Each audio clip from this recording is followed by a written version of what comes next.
እሺ ያብስራ ወይ ሰላም፣ እንዴት ነሽ?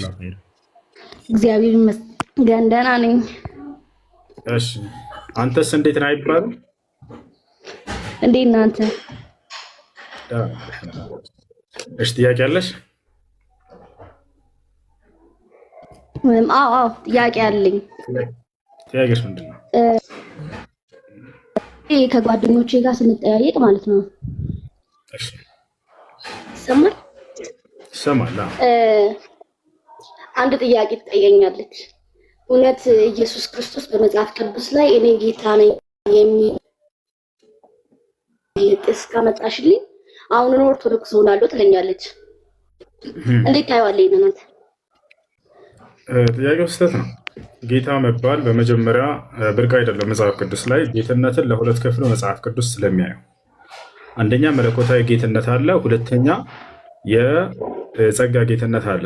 የሹመት ጌትነት በመደረግ የሚገኝ ጌትነት ማለት ነው። እርሱ መለኮታዊ ጌትነት የአብ ነው። ያ ማለት ሰማይና ምድርን የፈጠረ አብ እንደሆነ ኢየሱስ ክርስቶስ አባት ሆይ የሰማይ የምድር ጌታ አንተ ነህ እያለ ይናገራል። ታዲያ የክርስቶስ ጌትነት ከየትኛው ነው ብለን ስናይ መጽሐፍ ቅዱስ ላይ በመደረግ የተገኘ ጌትነት ነው። የእርሱ ጌትነት ጌታ ተደርጎ ነው። ልክ ከእርሱ በፊት ጌታ እግዚአብሔር ያደረጋቸዋሉ ወይ ከተባለ አዎ ነፋሉ። የሐዋርያት ሥራ ምዕራፍ 2 ቁጥር 38 ላይ እግዚአብሔር ኢየሱስን ጌታ አደረገው ይላል። ጌታ ተደርጎ ነው። ሁለተኛ ልክ እንዲሁ ዮሴፍን የኦሪት ዘፍጥረት ምዕራፍ 45 ቁጥር 9 ላይ እግዚአብሔር ዮሴፍን ጌታ አደረገው ይላል።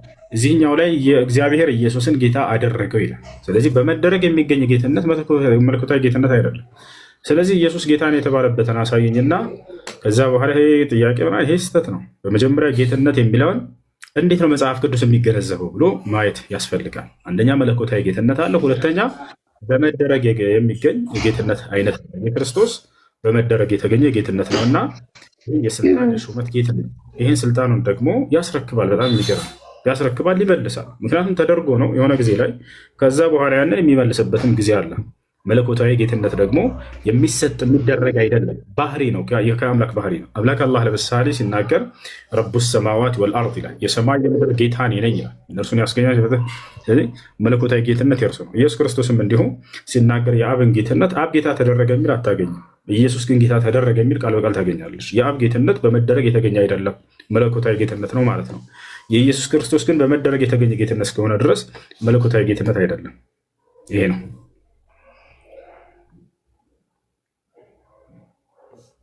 የአብስራ ይሰማሻል? ሰምተሽኛል? አሎ የአብስራ ወጥታለች መሰለኝ። ስለዚህ የጥያቄ ስህተት ቁርታ ስድብ አይደለም። ሞኝ ማለት የተሳሳተ አጠያዩ ስድብ አይደለም፣ ማንነታቸውን ነው። ሞኞች ያ ኢየሱስ ክርስቶስ ይሰሯቸው። ለማንኛውም ስድብ አይደለም። እኔ ጌታ ነኝ ያለበት ቦታ ሳይ፣ ስለዚህ ክርስትና ትክክል ነው። ማነው ደስ ያለ? ኢየሱስ ጌታን የተባለበትን ቦታ ሳዩ፣ ስለዚህ ክርስትና ትክክል ነው። ማነው ደስ ያለው? ኢየሱስ ጌታ ነው የሚለውን ቃል አንስተው ኢየሱስን አምላክነት የተጠቀሙ ክርስቲያኖች በጣም ያሳዝንኛል። መጽሐፍ ቅዱስን አለማወቃቸው ነው የሚያሳዝነኝ፣ ሌላው አይደለም። ሙሉ መጽሐፉን አንብባችሁ ጌትነትን ለስንት ይረዳዋል ነው። ቁርአንም ላይ ያለ ይሄ ነገር ከሰውም ጌታ የተባላለ አምላክም ጌታ ተብሏል። ታዲያ የአምላክ ጌትነት በመደረግ የሚገኝ ጌትነት አይደለም። ሌሎች ደግሞ የመደረግ ጌትነት ነው። ለምሳሌ ይሕያ ዓለይሂ ሰላም ወይም ዮሐንስ ወሰይደን ተብሏል፣ ጌታ ተብሏል። የአምላክነት ጌትነት ነው ማለት ነው ጌታ ስለተባለ? ላ አይደለም። ልክ እንዲሁ መጽሐፍ ቅዱስ ላይ ጌታ ጌታ ጌታ ጌታ ተብሏል ነቢያቶች ሁሉ። ያ ጌትነት እንዴት ነው የተገኘው የሚለውን ማየት ነው። የአምላክ ጌትነት በመደረግ የሚገኝ አይደለም። አዎ ምክንያቱም የእርሱ ባህሪው ነው። ከመለኮታዊ ባህሪው ጌታ ነው። እርሱ ሁሉን ነገር ያስገኘና የፈጠረ።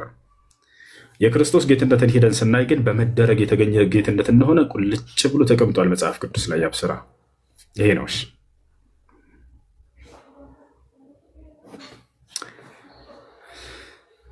ያብስራለሽ? ሄሎ ይሰማል? አለው አለው። እሺ እሺ አቅርቢ። በቂ መጽሐፋችን አንተ ነህ እንደምታስረዳ ይላል። አዎ እኔ ነኝ። እሺ ጥያቄሽ ምንድን ነው?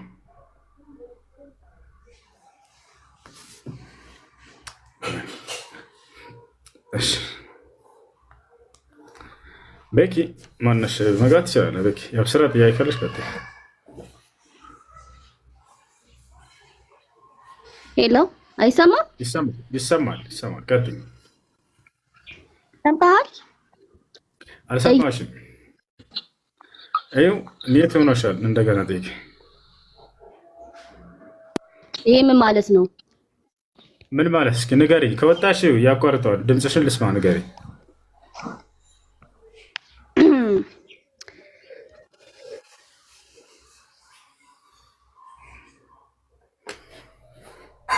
ትድናለህ ይላል። ምን ማለት ነው? ምን አልሽኝ? ይኸውልሽ ስትወጪ ጊዜ ድምፅሽ እንትን ይላል፣ አይሰማም፣ ይቆራረጣል። አሁን ጠይቂያት። እሺ ምንድን ነው ያልሽው? ጌታ እንደሆነ በአፍህ ብትመሰክር ወደ ሮሜ ምዕራፍ 10 ላይ እስከ ቁጥር ያ ማለት ኢየሱስ ጌታ እንደሆነ ከመሰከርክ በአፍህ ከመሰከርክ ትድናለህ ማለት ነው። ያ ማለት ደግሞ አንተ እንዳልከው ኢየሱስ እንደዚህ ስለተባለ ስልጣኑ እንዲወሰድበታል ምናምን ያልከው ትክክል አይደለም። ለምን ብትል መጽሐፍ ቅዱሳዊ አይደለም። መጽሐፍ ቅዱስ ማለት በማስረጃ የተቀመጠ ነገር ነው። ኢየሱስ ጌታ ነው እያለ ነው። ያ ማለት አንተ ጌታ አይደለም ካልክ ኖ ቆይ ልጨርሰኝ። ጌታ አይደለም ካልክ እየካድክ ነው መጽሐፍ ቅዱስን። እሺ ምን ማለት ነው? እሺ ያስረዳኝ። እኔ የተናገርኩት ሁሉ መጽሐፍ ቅዱስ ላይ ያለ አልመሰላችሁም አይደለ? ወላሂ መጽሐፍ ቅዱስ ላይ ያለ ነው። በመደረግ የተገኘ ጌትነት ነው ብለሃል አንተ።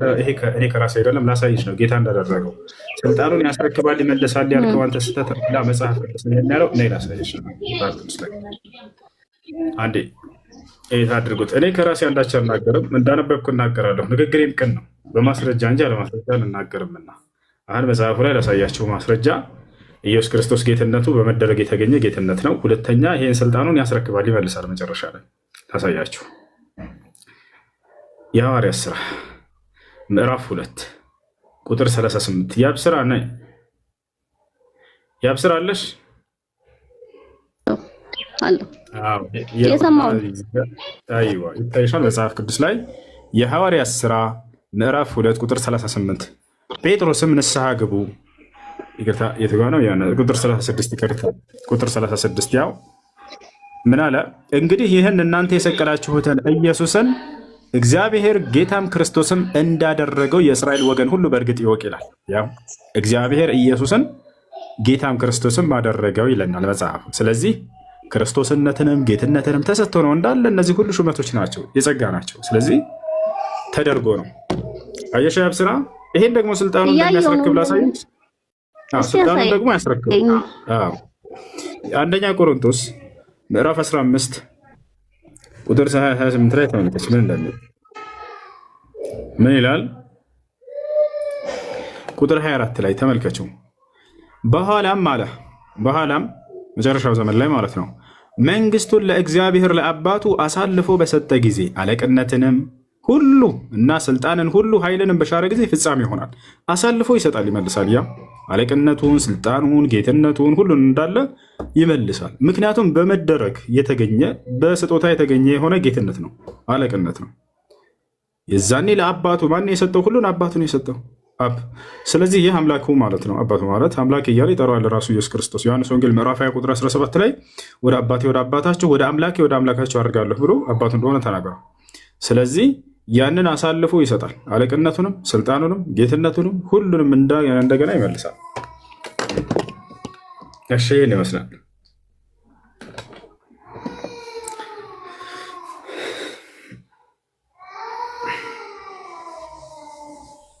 አለሽ ክፈትልኝ።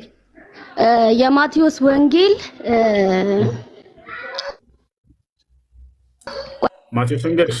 ያኑን አገኘሽ? ወንጌል ያኑን አገኘሽ? የማቴዎስ ወንጌል 25 ላይ ቁጥር ክፈትልኝ። ቁጥር 25ን ክፈትልኝ። እሺ በቃ ልለፋይልሽ። የማቴዎስ ወንጌል 25 ቁጥር ስንት? ቁጥር ቆይ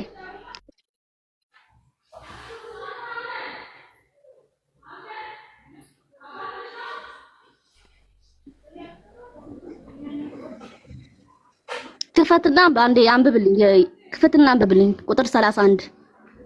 እሺ ቁጥር 31 የሰው ልጅ በክብሩ በሚመጣበት ጊዜ ከእርሱም ጋር ቅዱሳን መላእክት ሁሉ በዚያን ጊዜ በክብሩ ዙፋን ይቀመጣል። ምን ማለት ነው? እስቲ ያስረዳን ይሄንን። ስለ ዳግም ምጽአት እየተናገረ ነው። የዚያኔ በሚመጣ ጊዜ ኢየሱስ ክርስቶስ በክብሩ ላይ በዙፋኑ ላይ ይቀመጣል እያለ እየተናገረለት ነው። ያ ማለት ስልጣኑ በእጆቹ አለች ማለት ነው። ስልጣኑ በእጆቹ አለ ማለት ነው። ቅድም ምንድን ነው ያልከው? ስልጣኑ ተነጥቋል ከሱ ብለሃል። ያ ማለት አሁንም ስልጣኑ አንዴ አዳም ትይልሽ በዙፋን ላይ መቀመጥ ነው እያለ እያወራ ያለው ስለምንም ስልጣን ማለት ነው። ስለ ስልጣን አይደለም እያወራ ያለው። አንዴ አዳም እና በዙፋን ላይ ሲቀመጥ ምን ያደርጋል? ይፈርዳል። ለመፍረድ ማለት መመስከር ማለት ነው። እሱን አሳይቶ መመስከር። እናንተ ሙስሊሞች አትሸወዱ ባካችሁ። እዚህ ጋር ያላችሁ ላይቭ ላይ ያላችሁ ሁሉ ተመለሱ። ምን እሺ አዳምጪሽ መልስ እሺ መልስ፣ ችግር የለውም። መጀመሪያ መልስልኝ። ይሄንን ዲፋይን ትንሽ ትስበክና ከዛ እንቀጥላለን። መስበክ ፈልጋ ነው መሰለኝ። ጥሪን ወደ ክርስትና ሰብካለሁ። ደስ ይለኛል፣ ሰብካለሁ። በቃ ስበኪ። 2 ደቂቃ አለሽ። ስበኪ። እሺ እኔ አሁን መናገር የምፈልገው ነገር አለና ተናግሬ ልውጣ። እኔ አሁን ማለት ነው እኔ አንደኛ መናገር የምፈልገው አይ ተናግረሽ የምትወጪ ከሆነማ አይቻልም። አይጠቅመኝም። ለምን ብትሉ የማይጠቅም እኛ ምንም አይጠቅመንማ። ዝም ብለሽ የቡና ወሬ አውርተሽ ልትወጪ ከሆነማ ምን ይሰራል? ችግር የለውም የቡና ወሬውን። ለእኔ ግን የእውነት መንገድ ስለሆነ እኔ ግን እናገራለሁ እኮ። የእውነት መንገድ ከሆነ እኔ ኦርቶዶክስ ነኝ። ልንገርህ፣ እኔ በክርስቶስ አምናለሁ። ክርስቶስ በሕይወቴ ስለተገለጠ ማለት ነው። አንተ አሁን ጥያቄ ጠይቅ። አሁን አንተ ጓደኛዬም ትላለች። ብዙ ሰዎች መንገድን እንፈልጋለን ያሉ መውጣት ይፈልጋሉ፣ ግን አልቻሉም። እውነቱን ለመናገር ለምን ብትል እናንተ አታስወጣቸውም። ሲቀጥል ደግሞ እናንተ አንዴ ያብስራ እናንተ የፍቅር ህግ የላችሁ። ምን አሰማም ሉጣ አንዴ ቆይ ክርስቶስን ተቀበሉ። ቆይ አንዴ አዳምጪኝ። ኦርቶዶክሶችን ኢየሱስ እንቀበሉ። ኢየሱስ ጾታው ምንድን ነው? ፎቶ ደስ ይለኛል። ጾታው ወንድ ነው። ወንድ ታመልኪያለሽ? ወንድ አምላኪን አመልካለሁ። አዎ አመልካለሁ። ወንድ ታመልኪያለሽ? አዎ አመልካለሁ። ምን ነው እና ወንድ አምልኩ ብለሽ ነው የምትጠሪን? ወደ ሰው አምልኮ ነው የምትጠሪን? ክርስቶስ ማለት ነው። ልንገርህ ቆይ ኖ ሰው አምልኩ ብለሽ ነው የምትጠሪን? ሰው ክርስቶስ ሰው አምልኩ ብለሽ ነው የምትጠሪን? ፍጹም ሰው ነው። ፍጹም አምላክ እኮ ገባኝ ሰው ነው። እኮ እንደኔ ሰው የሆነ እንደኔ ወንድ የሆነ ሰው አምልክ እያልሽ ነው የምትጠሪ? አንተ እኮ ተራ ሰው ነህ። ምን ነው የሚመለከው? ክርስቶስ ግን የእውነት አምላክ ነው። የእውነት መንገድ እንደኔ ሰው አይደለም እንዴ ኢየሱስ? አንተ ሰው አይደለም። አንተ ተራ ሰው ነህ፣ ኃጢአተኛ ነህ። እሱ ግን ንጹህ ሰው ነው። እሺ ንጹህ ሰው አምልኩ ብለሽ ነው የምትጠሪን እኛን? ኖ ፍጹም አምላክ፣ ፍጹም ሰው አምልኩ። ፍጹም አምላክ እኮ ሰው ታመልኪያለሽ አንቺ። ፍጹም አምላክም ነው ፍጹም ሰውም ነው ማመልከው። የኔ ወንድም ሰው ብቻ አይደለም። ሰውነቱን ታመልኪዋለሽ? ሁሉም ነገሩን ነው ማመልከው ክርስቶስን። ኦኬ ጭንቅላቱን ታመልኪዋለሽ? ስማኝ፣ በዕለተ ምጽአት ትጸጸትበታለህ። እቺን እያንዳንዷን ቃልህን እግዚአብሔር ቆጥሮ ይመልስልሃል። እኔ ግን ሁሉን ነገር አይ ነቢያቶች ሰው እኮ አላመለኩም ላይ መስቁት ምናምን ነገር የሆነስ አይ ያብስራ ምን መሰለሽማ፣ አንድ ነገር ልንገርሽ። ልታስተምሪን ከፈለግሽ በመረጃ አስተምሪን፣ ካልሆነ የጠላ ቤት ወሬ ነው የሚሆነው። ዝም ብሎ አውርቶ መውጣት ነው። ግን ይሁን፣ እኔ ግን አውርቼ እኮ በመረጃ አስተምሪን፣ በመረጃ አስተምሪን። እሺ አንድ ጥያቄ ልጠይቅህ። እሺ አሁን እስቲ ዓለም ላይ ያለውን ነገር እንመልከትና እሺ አሁን ኤቭሪቲንግ ሃፕን የሚያደርገው ሁሉም ነገር ከክርስቲያናዊ ላይ ተጽዕኖ ይፈጥራል ምናምን ነገር። የእውነት መንገድ የሆነች ሁሌ ተጽዕኖ ይፈጠርባታል። ለምንድን ነው እናንተ ሙስሊሞች በብዛት የሆነ ነገር ሲፈጠሩባቸው አይተናናቅም? ስትራቡ የሆነ ነገር ስትደረጉ የሆነ ነገር ስትገፉ አይተናናቅም? ለምንድን ነው? እርግጠኛ ነሽ? እናንተ ልንገር፣ እኔ ተናግሬ ነው የምወጣው አይደለም። እስቲ ክርስቲያኖች በጅምላ የተጨፈጨፉበትን እስቲ አንድ ታሪክ ንገሪኝ ወይ ማስረጃ። ታውቃለህ የኔ ወንድም፣ እኔ አላውቅም። ንገሪኝ። ነው ተነስተን እዚህ የደረስነው። እኔ አላውቅም። ንገሪኝ። 1% እኮ ምን መሰለሽ ካንተ ጋር ላውራም ወሬ ካንተ ጋር አይደለም። ለማንኛውም ኖ አይ ዝም ብሎ ማውራት ከሆነ ይማ አደረሳችሁ ጌታችን መድኃኒታችን ኢየሱስ ክርስቶስ ተቀበሉ፣ የድንግል ልጅን ተቀበሉ እኮ። ዝም ብለሽ ወሬ ነው ይዘሽ የመጣሽው ወሬ። በቃ ወሬ አውርተሽ ነው መሄድ የፈለግሽው ያብስራ። እኛ አሁን እዚህ ሰው ሊማር ነው የተቀመጠው። ወሬ ግን እንደዚህ አይነት ወሬ ጠላ ቤት ሄደሽ ምናምን ብታወሪ ማስረጃ የማይጠይቁሽም እና በማስረጃ አስተምረሽ ብትወጪ ደስ ይለን ነበር።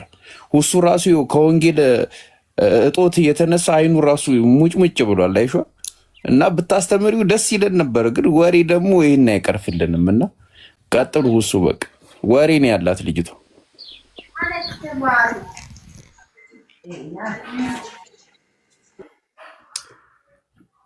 እሺ እሱ ወደ ስጋው ትገባለች። ثم يأتياه ملكان ያሉ ነብዩ ሰለላሁ ዐለይሂ ወሰለም فيقيمانه فيقعدانه فيسألانه ثلاثة أسئلة من ربك وما دينك وما نبيك أو وما هذا الرجل الذي بعث فيكم።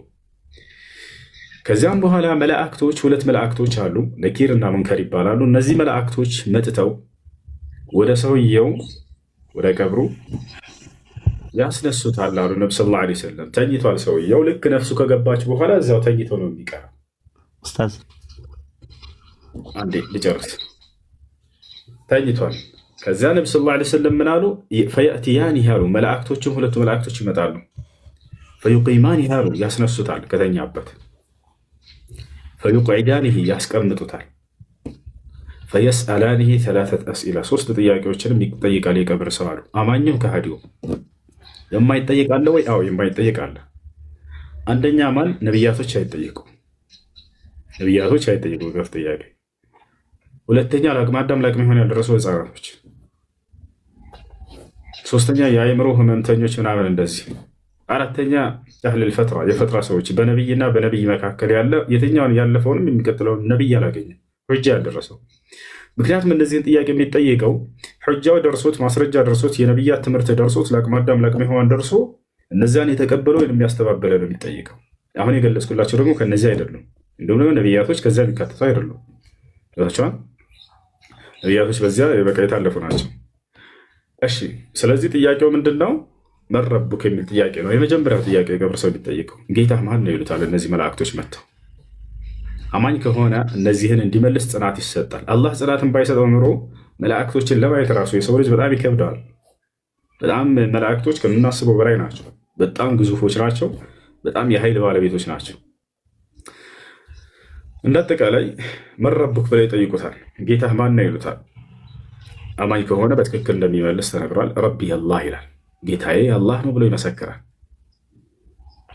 ወማ ዲኑክ ሁለተኛው ጥያቄ ሃይማኖትስ ምንድን ነው ይባላል። ዲን የልኢስላም ሃይማኖት እስልምና ነው ይላል። በየዘመናቱ ሁሉም ሰው የተላከለትን ነቢይ ማን እንደሆነ ያ ነቢይ ይጠየቃል። በዚህ ዘመን የሞተ ሰው ወማ ነቢይክ ይባላል። ማን ነው ነቢይህ ይባላል። ነቢይ ሙሐመድ ሰለላሁ ዐለይሂ ወሰለም ይላል።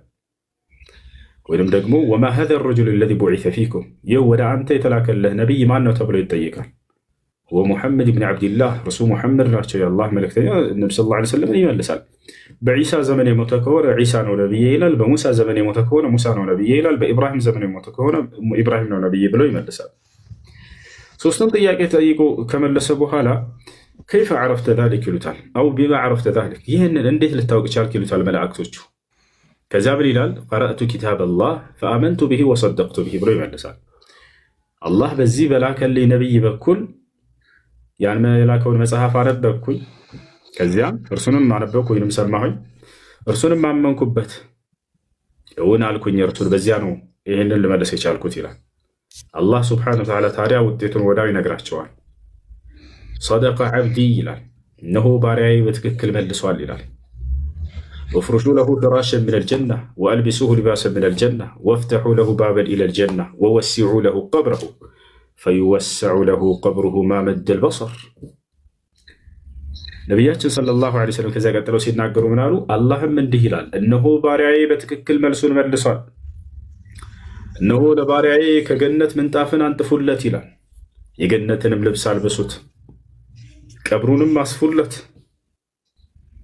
የገነትን በር ክፈቱለትና ከትንሣኤ ቀን በኋላ ወደ ገነት የሚገባበትን ዓለም እያየ ይኑር ብሎ አላህ ሱብሓነሁ ወተዓላ ይናገራል። ከዚያ ነብዩ ሰለላሁ ዐለይሂ ወሰለም ምን አሉ? ፈይወስዕ ለሁ ቀብሩሁ አሉ። ቀብሩም ያቺ ጠባብ መስላ የምትታየውን ሲገልጿት ምን አሉ? ትሰፋለታለች፣ ያሰፉለታል መላእክቶች። ምን ያክል? ማመደል በሰር የአይኑ ርቀት ያክል አሉ። የአይን ርቀት ማለት እዚህ ቆመህ ለምሳሌ መጨረሻ የምታየው ምንድን ነው? የሆነ ተራራ ይታየናል መጨረሻ ላይ አይደለ? አይናችን ርቀት የዚያን ያክል ሰፊ ዓለም ትሆናለች ያቺ ቀብር። የዚያን ያክል ሰፊ ትሆናለች። ከዚያ በኋላ ምን ብሏል አላህ? የገነትን በር ክፈቱለትና እርሱን እያየ በቀጣይ እዛ የሚገባበትን ተብሎ ይነገራል። ነገር ግን መላእክቶቹ የገነትን በር ከመክፈታቸው በፊት ቀድመው የገሃነምን በር ይከፍቱለታል። ፈየፍተሑነ ለሁ ባበን ኢለናር፣ ወደ ገሃነም ያለውን በር ይከፍቱለትና ያሳዩታል። በሚያይ ጊዜ ምን ይላል?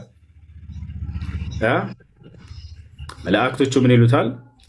ለው ከፈርተ ቢላሂ ለካነ ሀዛ መካኑክ ይሉታል። ወላኪነከ አመንተ ቢላሂ ፈካነ ሀዛ መካኑክ አይ አልጀና። ወደ ገሃነም በር ከከፈቱለት በኋላ በጣም ይደነግጣል። የገሃነምን ዓለም ሲያሳዩት አላህን ክደህ በነበር ዛሬ ያንተ ቦታ ቀጣይ ይሄ ይሆን ነበር ይሉታል። ነገር ግን በአላህ በማመንህ ምክንያት ያውና ቀጣይ የምትገባበት ከዚህ ከቀብር በኋላ ይሄ ገነት ነው ብለው ያሳዩታል። ወዲያውን ገነትን በሚያይ ጊዜ በጣም ይደነቅና ያ ረቢ አቂም ሰዓ ይላል። ጌታዬ ሆይ ትንሣኤን አቁም አሁን ይላል። ቶሎ ገነት ለመግባት ይፈልጋል። ከዚያ በኋላ ነቢያችን ሰለላሁ ዐለይሂ ወሰለም ሲናገሩ የተረጋጋህና ደስተኛ ሁነህ ቀጣዩ ዓለም እስክትገባ ድረስ በዚህ ኑር ብለው መላእክቶች ይሄዳሉ። መላእክቶች እነሱ ብለውት ይሄዳሉ። ከዚያ በኋላ ነፍሳችን ህይወታችን ሩሓችን በሁለት መንገድ ትሆናለች። ከቀብር ጥያቄ በኋላ ስለ አማኞች በተመለከተ ማለት ነው። ነፍሳችን ሩሓችን እጅግ በጣም የምትደንቅ ፍጡር ነች። ለዚህ ነው አላህ ስብሓነሁ ወተዓላ ወየስአሉነከ ዐኒ ሩህ ቁል ሩሑ ሚን አምሪ ረቢ እያለ ይናገራል። ወየስአሉነከ ዐኒ ሩህ፣ ሙሐመድ ሆይ ስለ ሩህ ስለ መንፈስ ጠይቀዋል። ቁል ሩሑ ሚን አምሪ ረቢ፣ ሩህ ጉዳይ ከጌታዬ ነገር ነው በላቸው። በጣም አስደናቂ የሆነ ነገር ነው። አስደናቂነቱን ለምን እንደሆነ ታውቃላችሁ? እኔ ለምሳሌ እዚህ ካለሁኝ ሌላ ቦታ ልገኝ አልችልም። ስጋዬ አይደለ? ስጋዬ በአንድ ቦታ ነው ሊገኝ የሚችለው። እዚህ ካለሁኝ አዲስ አበባ ካለሁ አሜሪካ መገኘት አልችልም። ገብታችኋል? ሩህ መንፈሳችን ግን ሌላ ፍጡር ነች። በቃ ትለያለች። አላህ ስብሐነሁ ወተዓላ በሁለት ሁኔታ እንድትኖር ያደርጋታል ማለት ነው። ልክ ለምሳሌ መላእክቶች መለኩል መውት ለምሳሌ የሞት መልአክ የሰዎችን ነፍስ እንዳያወጣ የታዘዘው መልአክ እንዴት ነው?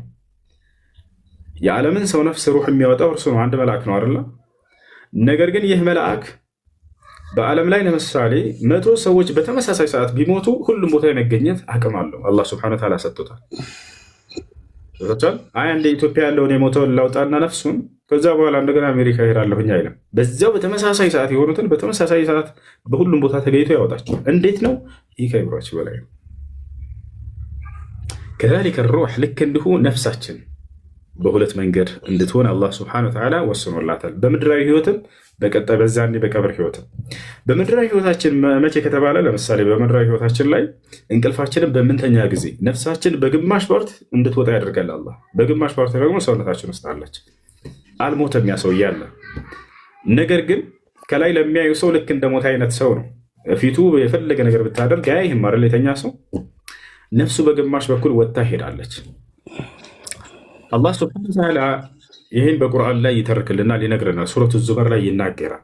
ልክ ሰውየው ግን ከእንቅልፉ ሊነሳ በሚልበት ቅጽበት፣ በሚገርም ቅጽበት ወዲያው እንድትመለስ ያዛታል። ትመለሳለች።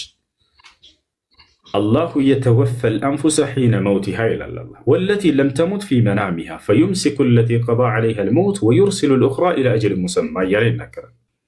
አላሁ የተወፈል አንፉሰ ሒነ መውቲሃ፣ አላህ አንዲትን ነፍስ በምትሞት ጊዜ ነፍሷን ያችን ሩህ ያወጣታል እያለ ይናገራል። ወለቲ ለም ተሙት ፊ መናሚሃ፣ ያችንም ያልሞተችን ነፍስ በምትተኛ ጊዜ ነፍስን ያወጣታል። ከዚያስ ፈዩምሲኩ ለቲ ቀዳ ዐለይሃ ልመውት፣ እንደ አጋጣሚ ሰውየው በዚያው እንቅልፉን ተኝቶ እንዲሞት የተወሰነበት ከሆነ በዚያው ሩሑን አላህ ነጥቆ ይወስዳታል።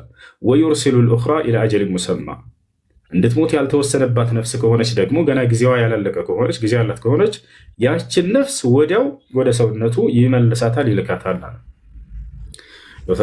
ስለዚህ በዚህ ሁኔታ በሁለት ሁኔታ ትኖራለች። ልክ እንዲሁ የቀብር ህይወትም ላይ የቀብር ጥያቄ ከተደረገ በኋላ ነፍሳችን በሁለት መንገድ ትኖራለች። በግማሽ ወደ ገነት ትሄዳለች። ወዴት ነው የምትሄደው ለምትሉ ሰዎች በግማሽ ደግሞ የቀብር ህይወትን ታገኛለች። የቀብር ጸጋ አላት። ነዒም አልቀብሩ ሳቢቱን ፊል ኪታብ ወሱና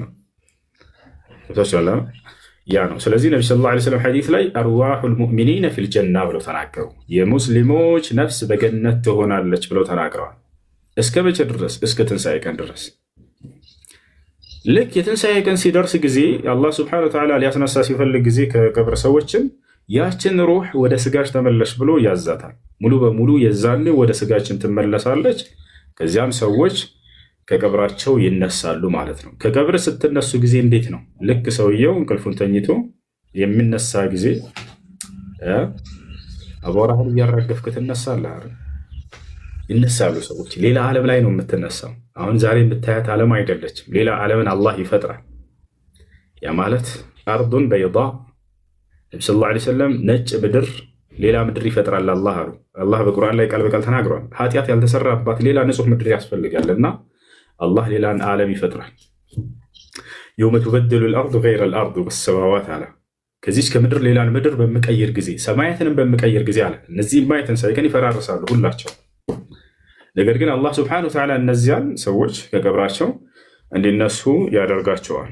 ከዚያም በኋላ ለፍርድ ይሄዳሉ ሰዎች ማለት ነው። ለፍርድ የምንሰባሰብበት ቦታ የት ይመስላችኋል? ዓለሙ ተቀይሯል ብያለሁ። የዛኔ ተራራ የሌላት ለምታ የሆነች ነጭ ምድር ነች የምትፈጠረው። ይሄ ተራራ ምናምን አይኖርም የዛኔ ገብታችኋል አይደል? ነገር ግን ለፍርድ የምንሰባሰብበት ቦታ አሁን ያ ቦታ የት አካባቢ ነው ከተባለ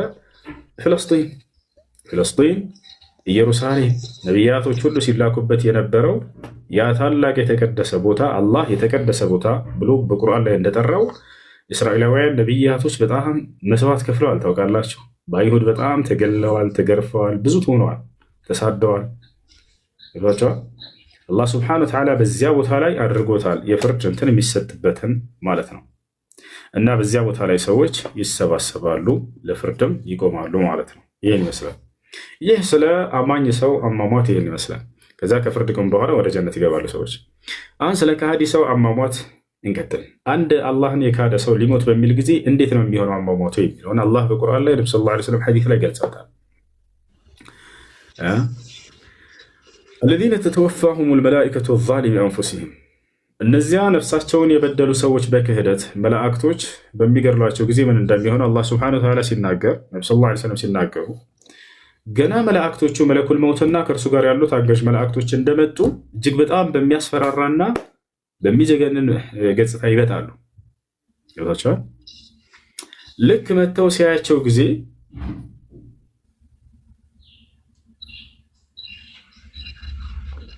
በመምታት ነው የሚጀምሩት።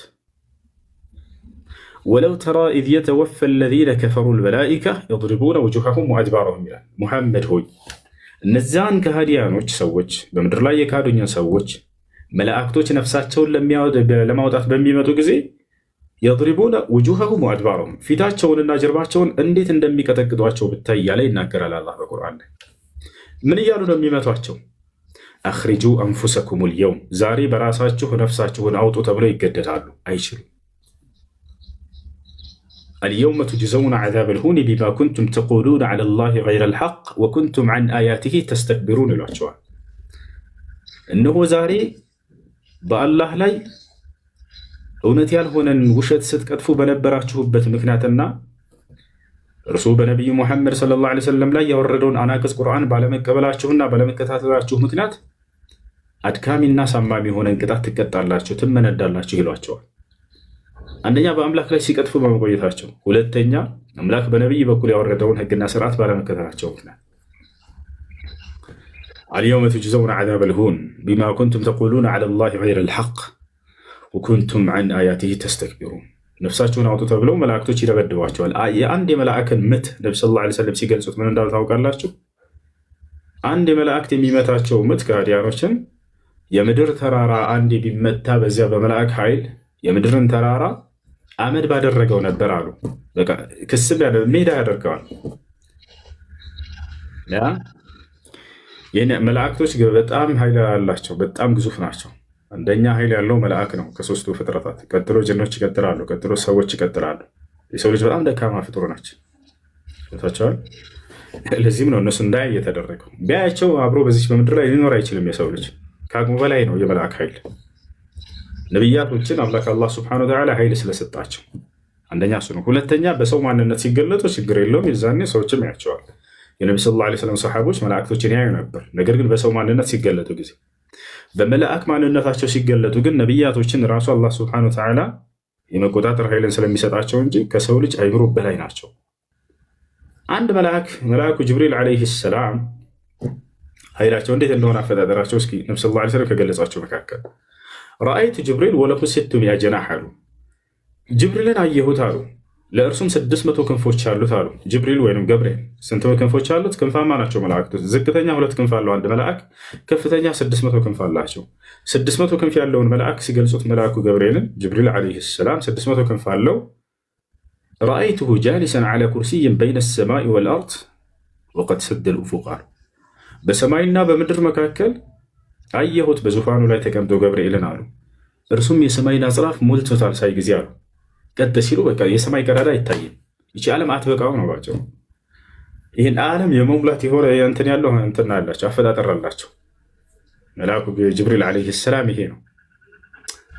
መልአኩ ጅብሪል ዐለይሂ ሰላም ይሄ ነው። ጀማዓ ኢስራፊልስ ወይንም ደግሞ ኡራኤል የሚባለው መልአክ ነቢያችን ሰለላሁ ዐለይሂ ወሰለም ስለ እርሱ እንድናገር ተፈቅዶልኛል እንገራቸው አሉ። ኡዚነ ሊ አን ኡሐዲሰኩም ቢመለክን ሚን መላኢከቲላህ ማ በይነ ሸሕመቲ ኡዙነይሂ ኢላ ዓቲቂሂ መሲረት 700 ዓም አሉ። ከአላህ መላእክቶች መካከል ስለ አንዱ መልአክ እንድገልጽላችሁ ተፈቅዶልኛል እነሆ ስሙ አሉ። ስለ ኢስራፊል ሲናገሩ ኢስራፊል ስራው ምንድን ነው? ዓለም ስትፈጸም ጊዜ ዓለም እንድትፈጸም በመለከቱ ላይ የሚነፋ የሆነው መልአክ ነው። በእርሱ ድምፅ ኃይል ምክንያት ነው ፍጥረት እንዳለ ጸጥ ረጭ ቤቱ ይዛል። አንዴ በዛ በመለከቱ ላይ በሚነፋ ጊዜ ወኑፊኸ ፊሱር ፈሰዒቀ መን ፊሰማዋት ወመን ፊልአርድ ኢላ መን ሻአ አላህ አለ አላህ ሱብሓነሁ ወተዓላ ሲናገር። በመለከቱም ላይ በሚነፋ ጊዜ በሰማይ በምድር ያለ ፍጥረት ከዛ ከድንጋጤ የተነሳ ጸጥ ረጭ ብለው ያልቃሉ አሉ። ስለዚህ ያ መልአክ ምን እንደሆነ ግዝፈቱን ነብዩ ሰለላሁ ዐለይሂ ወሰለም ሲገልጹት ያ መልአክ አሉ ከጆሮው እስከ ትከሻው ድረስ ያለው ርቀት ብቻ 700 ዓመት ያስጉዛል አሉ ነብዩ ሰለላሁ ዐለይሂ ወሰለም። 700 ዓመት ያስጉዛል። ከምድር እስከ ሰማይ ድረስ ያለውን ርቀት ነብዩ ሰለላሁ ዐለይሂ ወሰለም ሲናገሩ 500 ዓመት ያስጉዛል አሉ። ከዚህ ከምድር እስከ ሰማይ ድረስ 200 ዓመት ወደ ላይ ጨምሩበት። ይሄ ምን ነው? ከዚች እስከዚች ያለችው ርቀት ብቻ ነው። ሙሉ አካሉ እንዴት ሊሆን ነው ብላችሁ ማሳስቡ። ይሄ መልአክ በመለከቱ ላይ በሚነፋ ጊዜ የዓለም ፍጥረት ሁሉ መቋቋማት ሲል የሚወርሱን ድምፅ ወዳው ጸጥ ረጭ ብለው ያልቃሉ የምድር ፍጥረታትን ብሎ አላህ ተናገረ። አላህ በዚያ ጊዜ ብቻ ሳይሆን ይሄን በቁርአን ላይ የገለጸበት ቦታ አለ።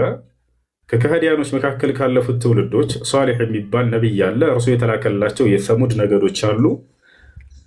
ጠርቷቸው አስተባብለው አንቀበልም ብለው ተአምራትም ተሰጥቷቸው እምቢ ብለው ያችን የተሰጣቸውን ተአምር ገድለው ሷሊሕንም ለመግደል እያሴሩ ባሉበት ጊዜ አላህ ሱብሓነሁ ወተዓላ የቀሰፈበት መንገድ አለ። እርሱም ምንድነው? በመልአክ ድምፅ ነው።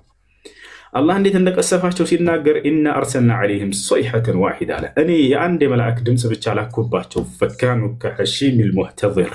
ያ ሰላም።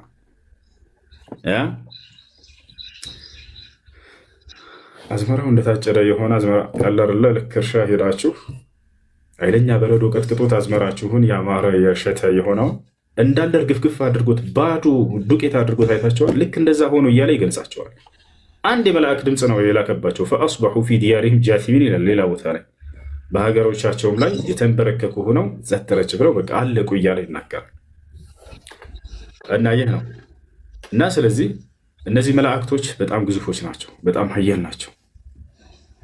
እና የዛኔ መልአኩ በሚመታው ጊዜ ሊሞት ያለውን ሰው የአንዱ የመልአክ ድምት አሉ ነብዩ ሰለላሁ ዐለይሂ ወሰለም የምድርን ተራራ አንዱን ቢመታው የሚያፈራረስ የሆነ ኃይል ነው ያላቸው ብለው ተናገሩ። ከዚያ በኋላ ነፍስህን አውጣ ይሉታል፣ ሊያወጣ አይችልም። ታዲያ ያ ከሃዲ የሆነ ሰው ይህም በሚያይ ጊዜ እውነቱን ይረዳል። የዛኔ ወኢዝ ዩወፊሂም ላሁ ዲነሁም ልሐቅ ወያዕለሙን አነ ላሁ ሁወል ሐቁል ሙቢን አለ። እውነተኛው አምላካቸውን የአላህ መሆኔንም የዛኔ ይረዳሉ አለ። ገና ሊሞቱ ሲሉ ታዲያ ምን ይጠይቃሉ? አንድ የመመለስ እድል ስጠን ብለው አላህን ይለምኑታል። ከድንጋጤያቸውም የተነሳ መላእክቶችን ሁሉ ይለምኗቸዋል። አንድ የመልሱን ይሏቸዋል። የቱ ጋር ነው የተገለጸው? ሱረቱል ሙእሚኑን መጨረሻው ገጽ አካባቢ ላይ حتى إذا جاء أحدهم الموت قال رب ارجعون على الله لعلي أعمل صالحا فيما تركت كلا إنها كلمة هو قائلها ومن ورائهم برزخ إلى يوم يبعثون على ከእነርሱ ከካህዲያኖች ወደ አንዳቸው ሞት በሚመጣባቸው ጊዜ እባካችሁ ጌቶቼ መልሱኝ ብሎ ይለምናል አለ። ለምን? ለዐሊ አዕመሉ ሷሊሐን ፊማ ተረክት፣ እስከ ዛሬ ሳልሰራው የተውኩትን መልካም ስራ እንድሰራ ዘንድ አንድ የመመለስ እድል ስጡኝ ይላል። አንድ የመመለስ እድል ስጡኝ ይላል። ከላ ለይሰ ልአምሩ ከማ ዩሪድ፣ ነገር ግን ነገሩ እንደሚፈልገው አይሆንለትም አለ አላህ። ኢነሃ ከሊመቱን ሁወ ቃኢሉሃ፣ ይቺ እርሱ ተናግሯት የምትቀር የሆነች ንግግር ነች ማለት መልስን አያገኝም። ለዚህ ነው ወሚን ወራኢህም በርዘኹን ኢላ የውም ዩብዓሱን፣ እንዳውም ከበስተጀርባቸው ከኋላቸው ገና እስከሚቀሰቀሱበት ቀን ድረስ የቀብር ህይወት አለባቸው ብሎ አላህ ተናገረ። የአረብ ነቢይ ያለው ያው አለ። እናንተ መጽሐፍ ቅዱስ ላይ ያገኛችኋቸው ለእስራኤል ወገን የተላኩ ነቢያቶች ስለነበሩ ከእስራኤል ወገን የተላኩ ነቢያቶች እዚያ ውስጥ ተጠቅሰው ታገኛላቸው። ነገር ግን አምላክ አላህ ስብሐነ ወተዓላ ለእስራኤል ወገን ብቻ ነቢይን የሚያስነሳ አምላክ አይደለም። አስቡ ቆም ብላችሁ። አምላክ ለአንድ ወገን ብቻ ከአንድ ወገን ብቻ ነቢይን የሚልክ አምላክ አይደለም። አምላክ አላህ እንዴት ነቢያትን ሲልክ እንደነበር ሲናገር ምን አለ? ወለቀድ በዐስና ፊ ኩሊ ኡመትን ረሱለን ይላል። በእርግጥም ወደ እያንዳንዱ ማህበረሰብ ነቢያትን ልክ ያለሁኝ አለ። ከእያንዳንዱ ወገን አላህ ነቢያትን ይልክላቸው ነበር። አን ያዕቡዱላህ ወጅተኒቡ ጣጉት፣ እነዚያም ነቢያቶች አላህን በብቸኝነት ተገዙ፣ ከእርሱ ውጭ ያሉ ጣዖቶች ናቸውና ጣዖታትን ራቁ እያሉ ያስተምሩ ነበር።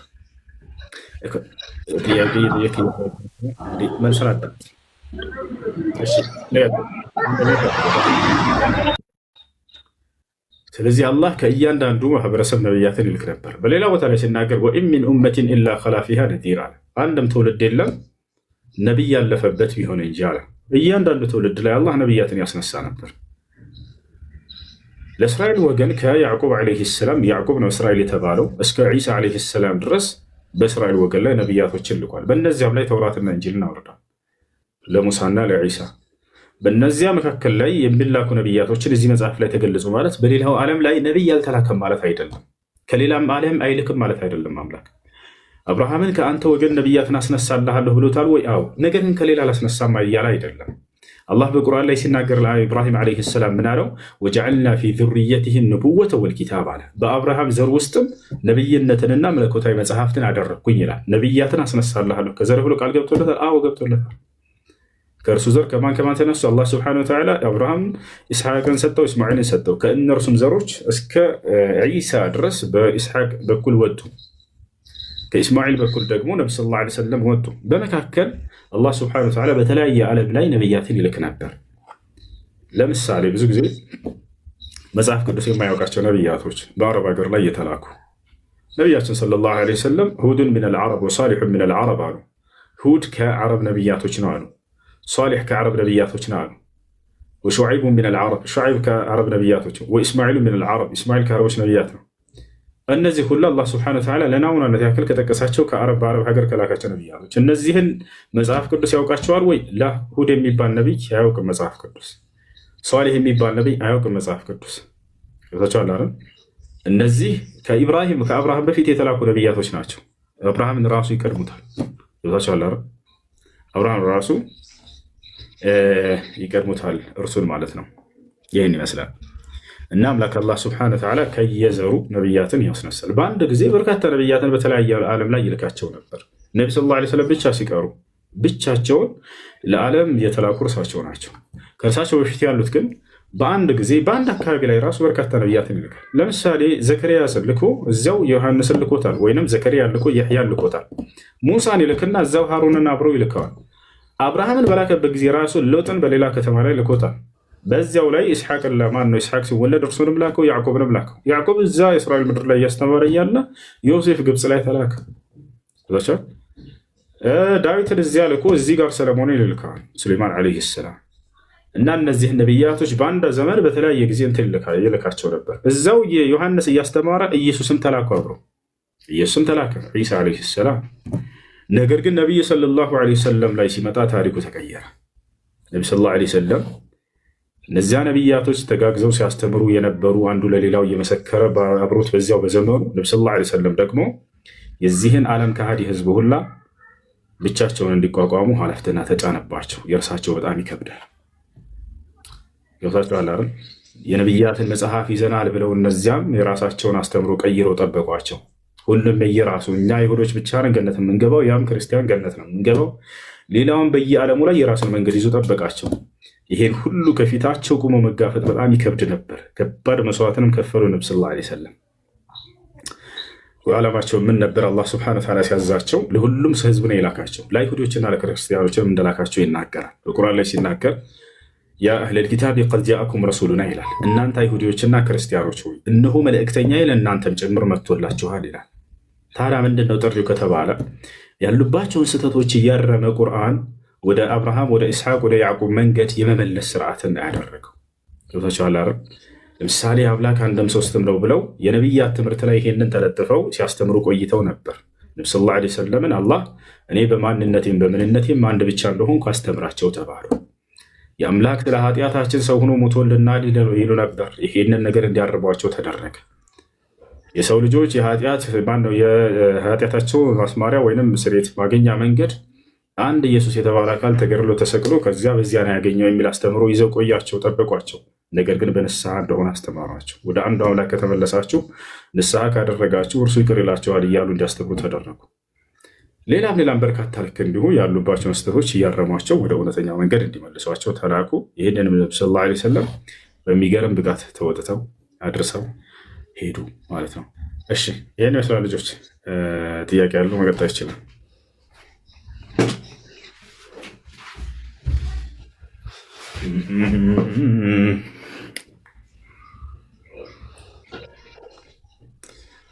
እሺ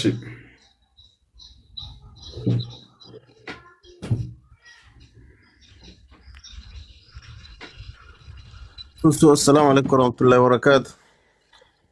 وعليكم السلام ورحمة الله وبركاته. آية إذا قمتم إلى الصلاة فاغسلوا وجوهكم وأيديكم وامسحوا برؤوسكم وأرجلكم من ملوى. نعم. هزداغا إجر متى تبع ويس اندراس مسي أرجو بتشامسكرنو. متاتب نبياتنا صلى الله عليه وسلم حديث لا أبرار توتال. القرآن يفسر بالحديث، وهذه طريقة القرآنيين الذين يردون حديث النبي عليه الصلاة والسلام. نبياتنا صلى الله عليه وسلم قرآن عند أبرارو تزوال أرساتشو سيابرارو كزي مسح مالت رجل لاي ذكر بوتالي ما تبن دهونة تناقران وغسل يديه رجليه يعني الثلاثة لقراتشورم سوسكزي آتو تبلو تقلزوال. ስለዚህ ይህ ነው። ስለዚህ ማጠብ ነው። ኦኬ ሌላ ደግሞ ከመላእክቶች ጋር በተያያዘ ለሰው ልጅ ከረቂብና አቲድ ውጪ ሌላ መላእክቶች አሉ ለሰው ልጅ የተመደበ? እሱ ባህሪ ነው። ረቂብና አቲድ የሚለው እንዳጠቃላይ ያው የሰው ልጅ የሚሰራውን ስራ የሚጽፉ ከጎን ሆነው መላእክቶች አሉ። አላህ በቁርአን ላይ ተናግሯል። ወኢነ ዐለይኩም ለሓፊዚነ ኪራመን ካቲቢን ያዕለሙነ ማ ተፍዐሉን ይላል። በእናንተ ላይ ተጠባባቂዎች አሉ ያዕለሙነ ማ ተፍዐሉ የምትሰሩትን ሁሉ የሚያውቁ የሚጽፉ አሉ ብሏል። የሚገርመው ግን የምትሰሩትን የሚያውቁ አለ። አያችሁ፣ የምናስበውን ስለማያውቁ የእርሱን አላህ ብቻ ነው የሚያውቀው። ወኢነ ዐለይኩም ለሓፊዚን በእናንተ ላይ ተጠባባቂዎች አሉ ያዕለሙነ ማ ተፍዐሉን የምትሰሩትን ሁሉ ያውቃሉ አለ። ኪራመን ካቲቢን ብሎ ገለጻቸው። ኪራመን ማለት የተከበሩ ማለት ነው። ካቲቢን ጸሐፊዎች የሆኑ ከቀኝ ጎንህ መልካም ስራህን የሚጽፍ መልአክ አለ፣ ከግራ ጎን ደግሞ ክፉ ስራህን የሚጽፍ መልአክ አለ። እንዴት እንደሚጽፉ ሁሉ ምን እንደሚጽፉ ሁሉ ኢስላም ያብራራል እንዳሉ ሁሉ ነገር። መልካም ስራ በምትሰራ ጊዜ ወዲያው ያ መልአክ ይመዘግባል መልካም ስራህን። አንዲትን መልካም ስራ ከሰራህ በዝቅ እንደው በጥቂቱ 10 እጥፍ አድርጎ ነው የሚመዘግብልህ። ለምሳሌ 1 ብር ብትሰጥ 10 በተደጋጋሚ 10 ብር እንደሰጠት ተደርጎ ይጻፋል። እንደምሳሌ ማለት ነው። እንደ ኢማናችሁ ጥንካሬ እስከ 700 እና ከዚያ በላይ የሚታጠፍለትም አለ ብለው ነብዩ ሰለላሁ ዐለይሂ ወሰለም ተናገሩ። ዝቅተኛ ግን አንድ ሰው 10 ይታጠፍለታል። አላህ በቁርአን ላይ ሲናገር መን ጃአ ቢልሐሰነቲ ፈለሁ 10 አምሳሊሃ ስላለ አንዲትን መልካም ስራ ሰርቶ የመጣ ሰው የእርሷን አምሳያ 10 እጥፍ አለው ብሎ ተናግሯል። ነቢያችን ሰለላሁ ዐለይሂ ወሰለም ሐዲስ ላይ ይሄንን ተናግረዋል። መን ሀመ ቢሐሰነትን ፈዐሚለሃ ከተበላሁ ለሁ ሐሰነተን ካሚላ እያሉ ተናገሩ። መን ሀመ ቢሐሰነትን ፈለም ያዕመልሃ ከተበላሁ ሐሰነተን ካሚላ ፈዐሚለሃ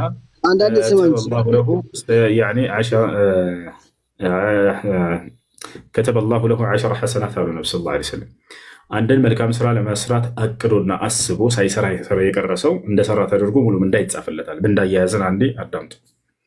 ለምሳሌ በሆነ መንገድ እያለፍክ እያለህ የሆኑ ድሃዎችን አየህ። ምነው አላህ እንዳው ገንዘብ ሰጥቶኝ አንድ ፍየል አርጄ ሰደቃ ባደረግኩላቸው ብለህ አሰብክ። አቅሙን ግን አላገኘህም። ይሄን አንተ በዚህ ጥሩ መልካም ነገርን በማሰብህ ብቻ አላህ ሱብሓነሁ ወተዓላ እንዳደረግክ አድርጎ ይይዝልሃል። ያ መልአክ አንድን መልካም ስራ ሙሉ ምንዳ ይጽፍልሃል። ብትሰራውስ ያንን ነገር አንድ ፍየል አርጄ እንዳው ሰደቃ ባደረግኩኝ አልክ። ያንን በተግባር ደግሞ ብታውለውና ብትሰራው 10 ፍየል ሰደቃ አድርጎ አብልቷል ለድሃዎች ተብሎ ይጻፋል። እንደ ኢማንህ እንደ እምነትህ ጥንካሬ እስከ 700 የሚታጠፍለትም አለ ብለው ነብዩ ሰለላሁ ዐለይሂ ወሰለም ተናገሩ። ይሄ የመልካም ስራ አያያዝ ነው። ጥሩ በማሰባችሁ ሙሉ ምንዳ ታገኛላችሁ። ያን ጥሩ ያሰባችሁን በተግባር ብታውሉት ደግሞ እጥፍ እጥፍ ተደርጎ ትመነዳላችሁ። ገብታችኋል? ሁለተኛው ምንድነው ደግሞ ስለ መጥፎ ስራ አያያዝ ወመን ሀመ ቢሰይአትን ከተበላሁ ለሁ ሐሰነተን ካሚላ ነው ነብዩ ሰለላሁ ዐለይሂ ወሰለም። ወመን ሀመ ቢሰይአትን ፈለም ያዕመልሃ ከተበላሁ ለሁ ሐሰነተን ካሚላ ወመን ሀመ ቢሰይአትን ፈዐሚለሃ ከተበላሁ ዐለይሂ ሰይአትን ዋሂዳ። አንድ ሰው መጥፎን ስራ ለመስራት አስቦ ለአላህ ብሎ ቢተወው ሙሉ ምንዳ ይጻፍለታል አሉ ነብዩ ሰለላሁ ዐለይሂ ወሰለም። አስበው። ለምሳሌ ለመስረቅ ሄድክ፣ ሁሉ ነገር ተመቻቸልህ ለመስረቅ። ነገር ግን በዚያች ቅጽበት አላህን አስታወስክ። ለምን እሰርቃለሁ? ነገ እኮ ከአላህ ፊት እቆማለሁ እጠይቅበታለሁ እኮ ብሎ ሰውየው አላህን ፈርቶ ተመለሰ። ይሄ ሰውዬ አንድ ሙሉ አጅር ምንዳ ይጻፍለታል። ገብታችኋል አይደል? መልካም ስራን ከመስራት በላይ የሚከብደው ምንድን ነው? መጥፎን ስራ መተው። ትልቁ የእምነት መገለጫ መርሶ ነው። ስለዚህ ያንን ሰውዬ በመጥፎን ስራ ለመስራት አቅዶ አላህን ፈርቶ ቢመለስ ሙሉ ምንዳ ይጻፍለታል። እሺ ቢሰራውስ? ያ የሰራው ልክ አንዲቱ ኃጢአት ብቻ ነው የሰራው ኃጢአት የሚጻፍበት። 10 ብር ሰርቀህ ከሆነ 10 ብር ሰርቋል ተብሎ ነው የሚጻፈው። ገብታችኋል አይደል? ያቺ ያደረካት ነች የምትጻፈው ማለት ነው። ነገር ግን አሁን እዚህ ቦታ ላይ መጥፎ ስራ ለመስራት አቅዶ ሂዶ አላህን ፈርቶ ሳይሆን ያ ነገር ሳይሳካለት ወይ ግንባሩን ብሎት ባለቤቱ ሊሰርቀው መጥቶ ቢመለስስ? ይህ ሰውዬ ስላልሰረቀ ተብሎ ምንዳ ይጻፍለታል ወይ? ያ አይጻፍለትም። ነገር ግን ወንጀል ሲጻፍበታል ወይ? ወንጀል አይጻፍበትም። አላደረገምና ያንን ነገር ገብታችኋል? አላደረገምና ያንን ነገር ምንዳ የሚጻፍለት ማን ነው ከተባለ አላህን ፈርቶ የተመለሰ ከሆነ ነው። ያ ምንዳ ይጻፍለታል አላህን ፈርቶ በመመለሱ። ገብታችኋል? ያ እንደ አጠቃላይ ግን መልካም ስራ የሚጽፈውን መልአክ ወዳው እንዲጽፍ ታዟል። ሌላው የሚገርመው ነገር ኃጢአት በምንሰራ ጊዜ ግን ወዳው እንዳትጽፍ ብሎታል አላህ። ባሪያዬ ወደ እኔ ተውበት ሊያደርግ ንስሐ ሊያደርግ ይችላልና ታገሱት ብሏቸዋል። ገብታችኋል? ወዲያው አይጽፍም ያ መልአክ። ወንጀል ባደረግክ ጊዜ ወዲያው ንስሐ አድርጉ ተውበት አድርጉ ያለው አላህ ሱብሓነሁ ወተዓላ ለዚህ ነው። ያ መልአክ እንዳይጽፍ ተከልክሏል። ንስሐ ካደረግክ ወንጀሎች ለሁለት ይከፈላሉ። ወንጀሎች አንደኛ በእናንተና በአላህ ሱብሓነሁ ወተዓላ መካከል ያለ ወንጀል አለ። እርሱ ምንድነው? ከሰዎች ጋር ርክክ የሌለው ወንጀል። ለምሳሌ አስካሪ መጠጥ መጠጣት ሊሆን ይችላል። ሰውን አልበደልክም፣ ምን አላልክም፣ በራስህ ራስህ ላይ ነው ኃጢአት ሰራኸው። አላህን ነው ድንበሩን የተላለፍከው። ይህን ወደ አላህ ንስሐ ካደረግክ አላህ ሱብሓነሁ ወተዓላ ይቅር ይልሃል። ሁለተኛው የወንጀል አይነት በእናንተና በሰዎች መካከል ትስስር ያለው የወንጀል አይነት ነው። እርሱም ለምሳሌ የሰዎችን ገንዘብ መስረቅ ሊሆን ይችላል፣ ማማት ሊሆን ይችላል፣ መዝለፍ ሊሆን ይችላል፣ መግደል ሊሆን ይችላል፣ ክብራቸው ላይ መተላለፍ ሊሆን ይችላል። ይህ ደግሞ ከአላህ ጋር ተውበት በማድረግ ብቻ የሚጸዳ ነገር አይደለም። ያን የበደልከውን ሰው ሄዳ የበደልከውን ነገር መክፈል አለብህ፣ ወይንም ካልቻልክ ይቅርታ መጠየቅ አለብህ። ለዚህ ነው ነብዩ ሰለላሁ ዐለይሂ ወሰለም ሐዲስ ላይ ሲናገሩ መን ካነት ዐንደሁ መዝለመቱን ሊአኺሂ ፈልየተሐለልሁ ልየውም ቀብለ አን ላ የኩነ ዲናሩ ወላ ዲርሃም አሉ። ከእናንተ የወንድሙ በደል ያለበት ሰው ካለ ገንዘብ የማይጠቅምበት ቀን ከመምጣቱ በፊት ያን ሰው ሄዳቸው የበደላችሁትን በደል ይቅርታ ጠይቁ መልሱ ብለው ተናግረዋል። ይህን ይመስላል እና ስለ መላእክቶቹ አጻጻፍ በተመለከተ ይሄ ነው። ከዚያ ሰውየው ከተጻፈበትስ በኋላ እንደው ተውበት ሳያደርግ ቀረና ተጻፈበት ያ ወንጀል እንበል፣ ንስሐ ካደረገስ ከጊዜ በኋላ አስታወሰ እንዳያን ወንጀሉን አምላክ ያላሁ ይቅር በለኝ አለ። አላህ ስብሐነሁ ወተዓላ ያንን ያለፈውን ኃጢአት ሁሉ ይሰርዛል። አላህ በቁርአን ላይ ወኢኒ ለገፋሩ ሊመን ታበ ይላል። ወደ እኔ ንስሐ ላደረገ እኔ ኃጢአቱን እምርለታለሁ ብሎ ቃል ገብቷል። ወቱቡ ኢለላሂ ጀሚዓን፣ ሁላችሁም ወደ እኔ ወደ አላህ ንስሐ አድርጉ ተመለሱ እምርላቸዋለሁ ብሏል። ነቢያችን ሰለላሁ ዐለይሂ ወሰለም መን ታበ ታበ ላሁ ዐለይሂ አሉ። ወደ አላህ ንስሐ ያደረገ አላህ ንስሐውን ይቀበለዋል ኃጢአቱንም ይምርለታል ብለው ተናገሩ። ኢነላሃ የቅበሉ ተውበተል ዐብዲ ማ ለም ዩገርግር አሉ። በሌላ ሐዲስ ላይ አላህ የባሪያውን ንስሐ ይቀበለዋል ጣረሞት ላይ እስካልደረሰ ድረስ። ልብ በሉ፣ ጣረሞት ማለት ቀደም ስለ ሞት እየነገርኳችሁ መላእክቶቹ መጥተው ነፍሱን ሊያወጡ በሚል ጊዜ ሁሉም ንስሐ ማድረግ ይፈልጋል። በተለይ ከሃዲያኖች ኧረ አንድ ዕድል ይሰጠን እንመለስ፣ ከክህደታችን ወደ እምነት እንምጣ ይላሉ። የዛኔ ጊዜ አይሰጥም። ለምሳሌ ጣረሞት ላይ ደርሶ ንስሐን ማን ነው የተነፈገ ወይም ያልተሰጠ ማን አለ በቁርአን ላይ? እስኪ ይሄ ጥያቄ መልሱ። ንስሐ ሊያደርግ ፈለገ፣ ግን ጊዜው ካለፈ በኋላ ነው፣ ጣረሞት ላይ ሳለ ነው። ማን ይባላል ያ ሰው? እውነቱን ያውቅ ነበር ውስጡ በህይወት ዘመኑ ሙሉ ፊርዓውን፣ ፈርዖን። አላህ በቁርአን ላይ የውስጡን ሲነግረን የውስጣችንን ሁሉ ያውቃልና አምላክ አላህ የምንሰራውንና የምንናገረውን ብቻ አይደለም እርሱ የሚያውቀው የውስጣችንን ያውቃል። ወጀሐዱ ቢሃ ወስተይቀነትሃ አንፉሱሁም ዙልመን ወዑሉዋ ይላል። ፈንዙር ከይፈ ካነ ዓቂበቱል ሙፍሲዲን ይላል። እኔ በሙሳ በኩል የላኩለትን እውነት ከላይ በጋዱ አስተባበላት። ወስተይቀነትሃ አንፉሱሁም፣ ውስጣቸው ግን እውን ብላለች፣ አምናለች፣ እርግጠኛ ሆናለች ትክክለኛው መንገድ እንደሆነ። አላህን አውቋል አምላክ እንደሆነ፣ እስልምና ትክክለኛ ሃይማኖት መሆኑን አውቋል። ገብታችኋል? ነገር ግን ያንን ነገር አልቀበልም ያለበት ምክንያት ምን ይዞት ነው? ኩራት ይዞት ነው። ምን ይዞት ነው? ኩራትና ጢባር ይዞት ነው። መጨረሻ ህይወቱ ላይ ንስሐ ለማድረግ ፈልጎ ነበር ፊርዓውን። ልክ ውሃው ባሰመጠው ጊዜ ታሪኩ ረጅም ታውቃላችሁ። ሐታ ኢዛ አድረከው ልገረቅ አለ፣ ስምጠቱን ባገኘውና ባጋጠመው ጊዜ አለ ወዲያው ጣረሞት ላይ ሲገባ ፊርዓውን ምን አለ? ቃለ አመንት እነሁ ላ ኢላሃ ኢላ ለዚ አመነት ብሂ በኑ እስራኤል ወአነ ሚነል ሙስሊሚን አለ። አሁን አምኛለሁኝ አለ። ቃለ አመንት እነሁ ላ ኢላሃ ኢላ ለዚ አመነት ብሂ በኑ እስራኤል፣ ያ የእስራኤል ልጆች ካመኑት አምላክ ውጭ ሌላ አምላክ እንደሌለ አምኛለሁኝ አለ። በአላህ አመንኩኝ አለ ባጭሩ። ወአነ ሚነል ሙስሊሚን፣ እኔ ከሙስሊሞችም ሁኛለሁኝም አለ። ከዚህ የምትረዱት ሙሳ ሙስሊም ሁን እያለ ነበር ሲያስተምር የነበረው። በአንድ አምላክ በአላህ እመን እያለ ነበር ሲያስተምረ የነበረው ማለት ነው። እንዴ ከዚያ በኋላ ምን አለ? አልአን ወቀድ ዐሰይተ ቀብል አለው። አልአን አሁን ነው የምታምነው። ወቀድ ዐሰይተ ቀብል፣ እስከ ዛሬ ስታምፀኝ ኑሮህ አለው አላህ ሱብሓነሁ ወተዓላ። ወኩንተ ሚነል ሙፍሲዲን፣ አንተ ከአጥፊዎቹም ሆነህ ነበር አለው። ስለዚህ ያልተቀበለበት ምክንያት ምንድን ነው? ጣረሞት ላይ ገብቶ ስለነበር ነው። ነቢያችን ሰለላሁ ዐለይሂ ወሰለም ኢነላሃ የቅበሉ ተውበተል ዐብዲ ማ ለም ዩገርግር፣ አላህ የባሪያውን ንስሐ ይቀበለዋል ጣረሞት ላይ እስካልገባ ድረስ እና ስለዚህ ተውበት ካደረገ አላህ ስብሐነሁ ወተዓላ ያንን ይምርለታል። መልአኩም ራሱ አይጽፈው ነው። ስለ መልአክ አጻጻፍ ነው የጠየቀው። እሺ ጥያቄ ያለ ያተን አምላክ የሞተበት ቀን እንኳን አደረሳችሁ እያለን ነው። ምን ይሻላል? ባለ አምላክ አይሞትም እያለ መጽሐፍ ቅዱስ አይ አምላክ ሞቷል ብለው አስተምረዋቸዋል። አሜን ነው ብለው አምነው ተቀብለዋል። አንደኛ ጢሞቴዎስ ምዕራፍ 6 ቁጥር 16 ላይ አምላክ አይሞትም ይላል። የማይሞተውም እርሱ ብቻ ነው።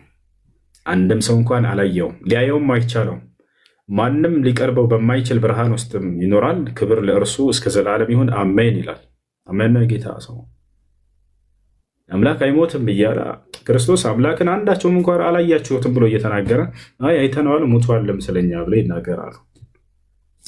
ዮሐንስ ወንጌል ምዕራፍ 5 ቁጥር 37 ላይ ኢየሱስ ክርስቶስ ምን አለ? አምላክን አንዳቸውም እንኳን አላያችሁትም፣ ድምፅንም ከቶ አልሰማችሁትም አለ። ተሳስተዋል። ኢየሱስ አይተነዋል፣ ሰምተነዋል፣ ሞቷልም አሉ ክርስቲያኖች። ኢየሱስ ክርስቶስ ዮሐንስ ወንጌል ምዕራፍ 20 ቁጥር 17 ላይ ወደ አምላኬ ወደ አምላካችሁ አድርጋለሁ ብሎ አምላክ እንዳለው አስተማረ። ክርስቲያኖች መጡና ተሳስተሃል፣ ኢየሱስ አምላክ የለህም፣ አንተ ራስህ አምላክ ነህ እንጂ። ኢየሱስ ክርስቶስ እኔ ከራሴ አንዳች ላደርግ አይቻለኝም ማለት ክርስቲያኖች መጡ። ኢየሱስ ተሳስተሃል፣ አንተ ሁሉን ነገር በራስህ ማድረግ ትችላለህ፣ አምላክ እኮ ነህ አሉት። ኢየሱስ ክርስቶስ ዮሐንስ ወንጌል ላይ አብ ከእኔ ይበልጣል አለ። ክርስቲያኖች መጡና አይ ኢየሱስ ተሳስተሃል፣ አብ አይበልጥህም፣ አንተ ከአብ ጋር እኩል ነህ እንጂ አሉት። ከዚህ የበለጠ ክርስቶስን መቃወም አለ? ከዚህ የበለጠ ክርስቶስን መቃወም የለም። የክርስቶስ ተከታይ መሆን ከፈለጋችሁ ትእዛዛቱን ተከተሉ። ትምህርቶቹ ምን ናቸው ብላችሁ እዩዋቸው። ኢየሱስ ክርስቶስ የእርሱን ውዴታና የመጥላት ሚዛን ሲናገር በምን ውዴታውን የምትገልጹበት መንገድ ሲናገር ብትወዱኝስ ታመልኩኛላችሁ ላ አላለም። ብትወዱኝስ እኔን አምላክ አድርጋችሁ ትይዛላችሁ ላ አላለም። ብትወዱኝስ ትእዛዜን ትከተላላችሁ አለ። ምንድን ነው ያስተማረው ትእዛዝ ታዲያ ከተባለ አምላክ እንዳለው አስተማረ። በቃ ወደ አምላኬ ወደ አምላካቸው አድርጋለሁኛል። አላህ ሙስተዓን አላህ ሙስተዓን አላህ ሙስተዓን። ያዘን እሺ፣ ክርስቲያኖች ካላችሁ እስኪ ይሄን ነገር ማን ያስተማራችሁ? ይሄን ክርስቶስ ወይስ እስኪ ቀደምት ነቢያት የሚለውን ማውራት ትችላላችሁ።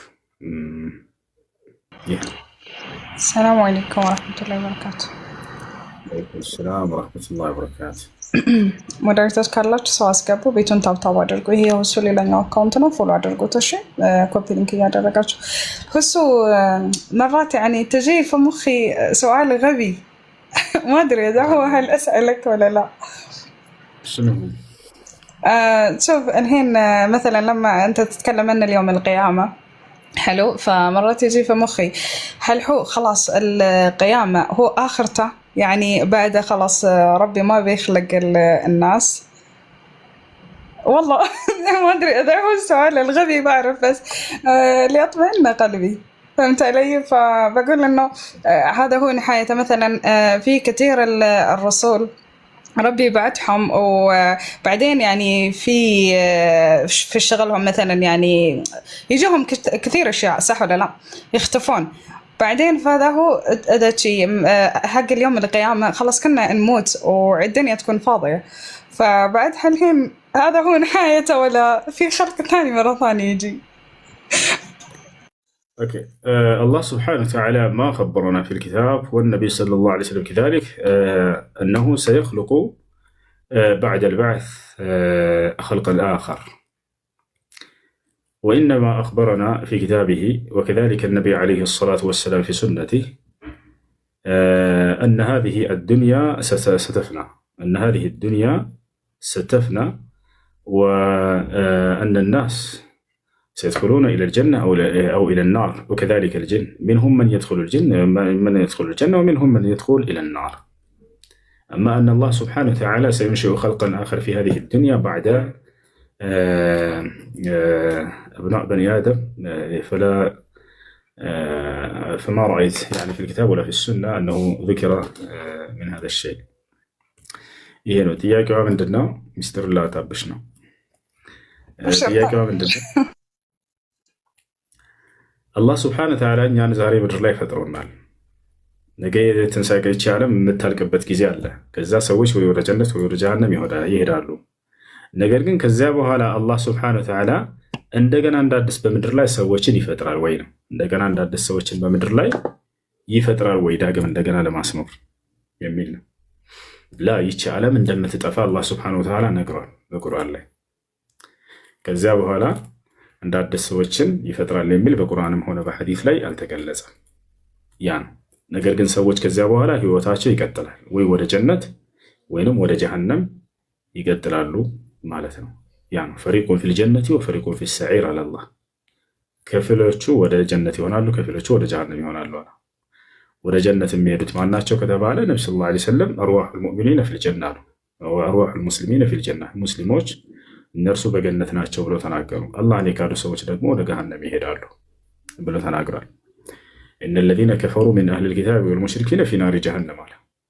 እነዚያ የካዱት ሰዎች ከአይሁዲውም ሆነ ከክርስቲያኖች ከሌሎችም ከአጋሪዎች እነርሱ የገሃነም ይሆናሉ እያለ አላህ ሱብሓነሁ ወተዓላ ተናገረ ማለት ነው። ይህን ይመስላል።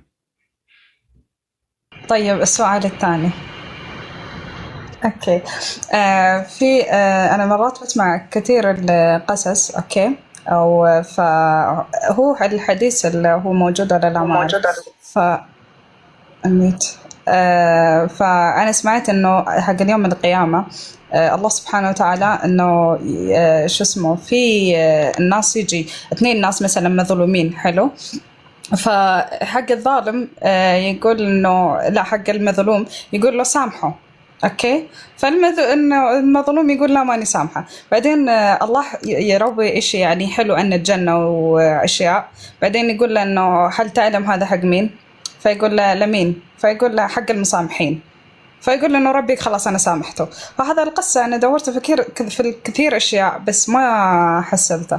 فهل هو القصه من الغرانق ولا قصه الاسرائيليات؟ لا، هذا لا أصل له في الكتاب والسنة. هذا لا أصل له في الكتاب ولا في السنة، بل الذي في الكتاب والسنة أنه لا عفو يوم القيامة، يعني المظلومين لا يعفون عمن ظلموهم،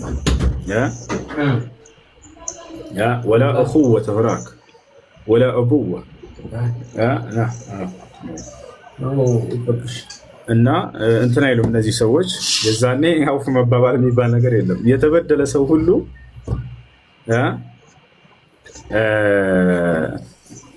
የዛኔ ፍርዱን ያገኛል። ወንድምነት፣ እናትነት፣ አባትነት ብለ ሂሳብ የለም። የዛኔ ሁሉም ሰው እናትን አባትን ልጅን ሆነ ሚስቱን መስዋዕት አድርጎ መዳን ሁላ ነው የሚፈልገው። በጣም አደገኛ የሆነ ዓለም ነው። ሊኩል እምሪእ ሚንሁም የውመኢዚን ሸእኑ ዩግኒ። ሁሉም ሰው የዛኔ የሚያብቃቃው የሆነ የራሱ ጭንቀት አለበት። ነቢያቶች ሰልም ይላሉ። ያሰላም አምላካችን አላህ ሆይ ሰላም አስፈን እያሉ ይለምኑታል። እና በጣም ይገርማል። ነቢያቶች የዛኔ ታያላቸው ስራቸው፣ በተለይ የነቢዩ ሰለላሁ ዐለይሂ ወሰለም ነቢያችን ሰለላሁ ዐለይሂ ወሰለም ማ ሚን ነቢይን ኢላ ወለሁ ዳዕወቱን ሙስተጃባ አሉ። ወኩሉሁም ቀድ ደዐው አሉ። ከነቢያቶች አንድም የለም ተቀባይነት ያለው ዱዓ ጸሎት የተሰጣቸው ቢሆን እንጂ ሁሉም ምድር ላይ አድርገውም ይሄደዋል አሉ። ኢላ አና እኔ ስቀር አሉ። የራሳቸውንስ ለማን ሊያደርጉት መሰላችሁ?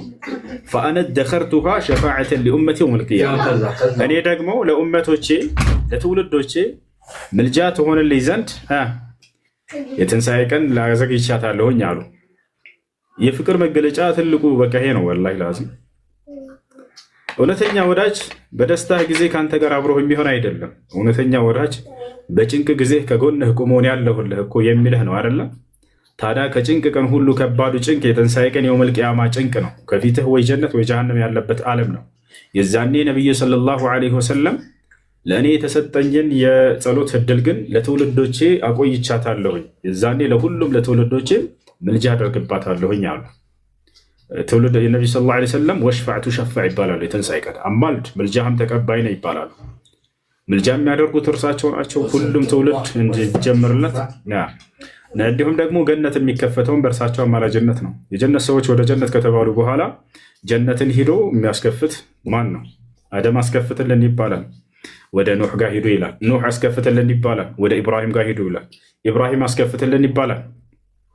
ወደ ሙሳ ጋር ሂዱ ይላል። ሙሳ አስከፍትልን ይባላል። ወደ ዒሳ ጋር ሂዱ ይላል። ዒሳ አስከፍትልን ሲባል ወደ ሙሐመድ ጋር አይደለም የሚለው አይልም።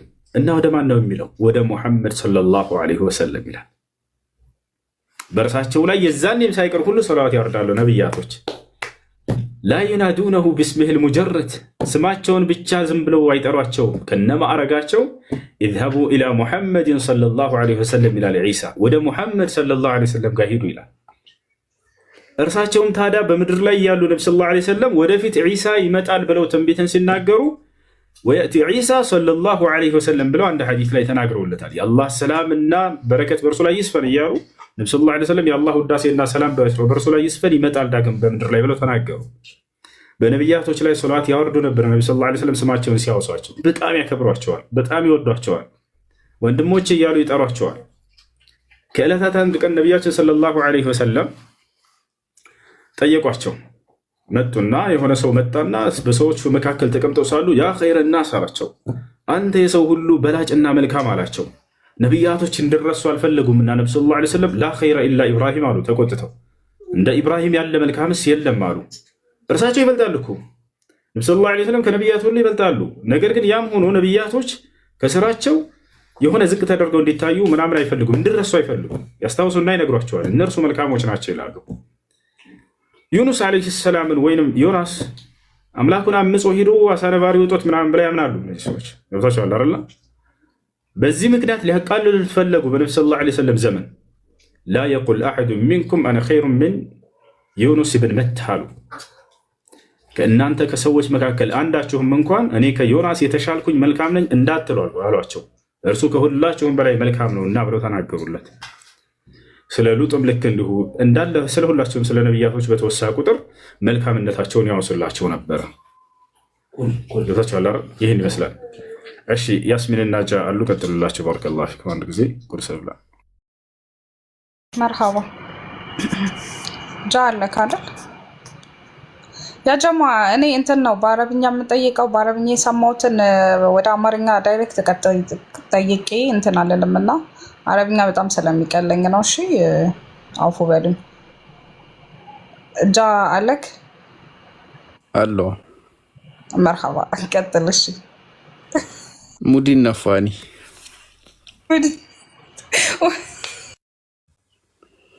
እኛም እኮ እንችላለን። እኛ ኔትፍሊክስ ትሰሪያለሽ እንዴ?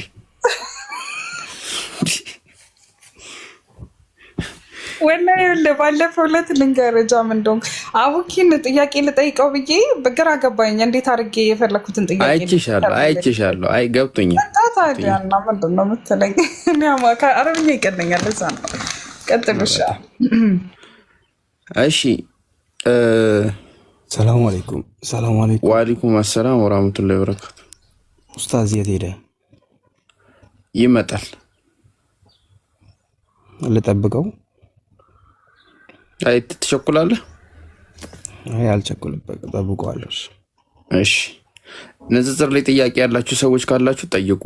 ሙስሊሞች ሆናችሁ ክርስቲያኖች ደግሞ ግቡና ወንጌልን ስበኩ። ቤቱ በወንጌል ደርቋል፣ ምንም የወንጌል ፍሰት የለበትም እና ግቡና እስቲ ወንጌልን ስበኩን።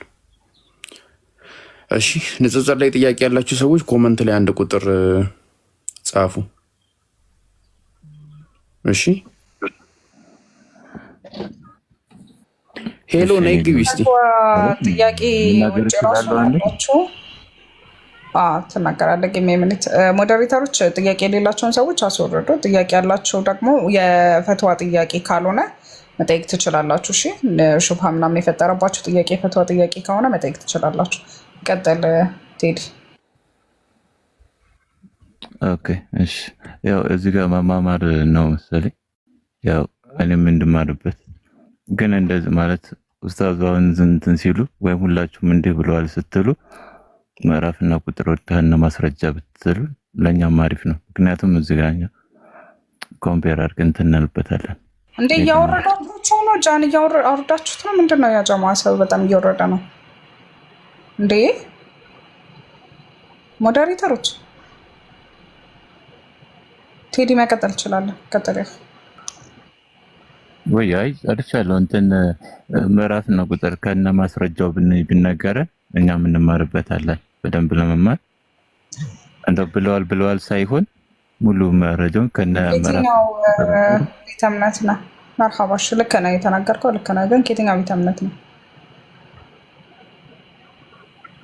እኔ ኦርቶዶክስ ነኝ። አሁን የየትኛውን መረጃ ፈልገህ ነው? ችግር የለውም። ጃን አስገቡት ሞዴሬተሮች።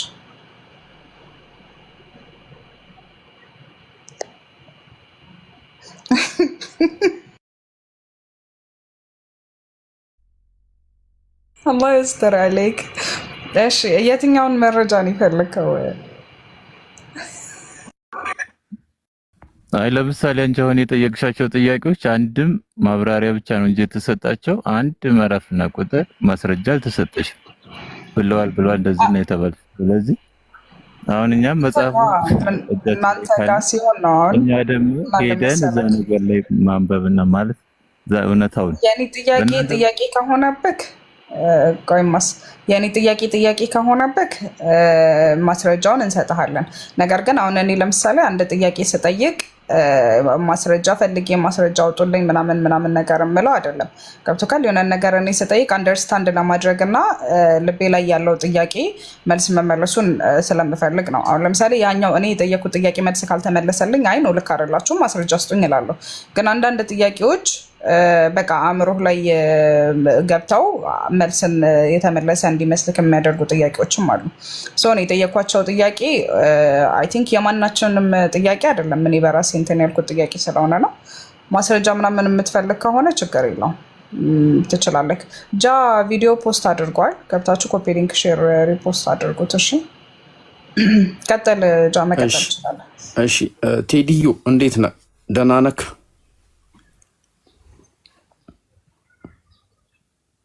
ቴዲ እግዚአብሔር ይመስገን።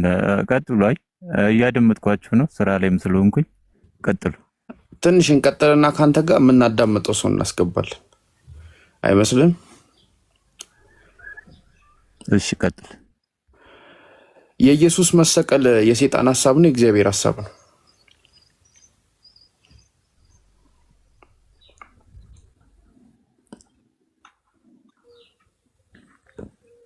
እኔ እኮ ከልማር ነው የገባው ላዳምጣችሁ እናንተ እንጂ ጥያቄ ልጠይቅም አይደለም። ኦኬ ኦርቶዶክስ ምን ልትወጣ ነው ከኦርቶዶክስ? ኖ ምን አገናኘው? መማር አልችልም ማለት ማድመጥ አልችልም? አይ ትችላለህ። ይሄንን እዚህ ላይ ያለክ ነገር ምንድን ነው ብዬ ነው። አሁን የውሱ ሻይ መጠጣት የኔ ሐሳብ ነው የውሱ ሐሳብ ነው ብለህ ብትጠይቅ እሱ በቀላሉ ይመልስልሃል። ግን አሁን ኢየሱስ ክርስቶስ እንግዲህ ትልቁ ነው። ሐዋርያው ጳውሎስ ራሱ ምንድን ያለው? ኢየሱስ ክርስቶስ ሞቶ ካልተነሳ በቃ ወንጌላችን ባዶ ነው አለ፣ የማይሆን ነው አለ። ገባ? ስለዚህ ኦርቶዶክስነት ላይም ክርስትናም ላይ ዋናው ሜጀሩ ነገር የክርስቶስ ስቅለት ነውና እሱ ላይ እንኳን በቂ ነገር ሊኖር ይገባ ነበረ ከሚለው አንጻር ነውና ይሄንን ካላወቀው ችግር የለውም ያት ነው። ኢየሱስ ክርስቶስ መሰቀሉ፣ መገደሉ፣ መሞቱ የማነቅር ነው። ይሄው በጣም ያልታረቀ ግራ የተገባ እርስ በርሱ የሚጋጭ እንደው ሲጋጩላ ኳ ይላል ሁላ ማለት ነው። አረቃስ በሉ ምናምን ነገር ሁላ እያልን ነው እንትን የምንለው ማለት ነውና የኢየሱስ ክርስቶስ ስቅለትና ሞት የማን ሐሳብ ነው? የእግዚአብሔር ሐሳብ ነው ወይስ የሰይጣን ሐሳብ ነው የሚለውን ነገር ብታስረዳን ደስ ይለናል። ካላስረዳህን ደግሞ ችግር የለውም። እንግዲህ የሚያስረዳን እንፈልጋለን። እንደፈረደብን መከራችንን እንበላለን እንደፈረደብን። ምን ይመስላል? ሐሳባል ብዙ የሚያስተምሩ አባቶች እውቀቱ ያላቸው ስላሉ እዛ ጋር መጥተህ መማር ትችላለህ። ቀላል ነው። ብዙ ምሁራኖች ስላሉ። እሺ እስልምና ላይ ጥያቄ ካለሽ ይጠይቅ ለመማር ስለሆነ። አይ ስታስረዱ ማስረጃ ጋር እንትን እያላችሁ እንትን ብትሉ አሁን ማብራሪያ ብቻ ዝም ብሎ አለ አይደለ? አሁን ለምሳሌ እስቲ እስካሁን ምን ሰማክ? ምን ሰማክ? እሺ አሁን ለምሳሌ እኛ ቤት የሚያስተምሩ አባቶች ማስረጃና ማስረጃ ብቻ እንትን ይላሉ። ምዕራፍ ቁጥር ጠይቃችሁ ጥቂት ያደርጉናል። ገብቷል? እናንተ ጋር ምንድነው የተረዳሁት? ምንም ነገር ያለ ማስረጃ ዝም ብሎ ብቻ ወሬ ስለሆነብኝ ለዛ ነው። ይቅርታ ግን ማለት ያጣጣችሁ ለኛም አሪፍ ነው። አያምርህ ነው ግን ተነስተሃል ከእንቅልፍክ? እቴዲ በደንብ ተነስቻለሁ። እስቲ አሁን ለምሳሌ አንተ ከቅድም ጀምሮ ገብታል። ስለምን ሲወራ ሰማክ? እስቲ ለምሳሌ እንዲህ ሲወራ ሰምቻለሁ በል እስቲ አንድ ነገር እስቲ አንተ ለምሳሌ ምን ሲወራ ሰማክ?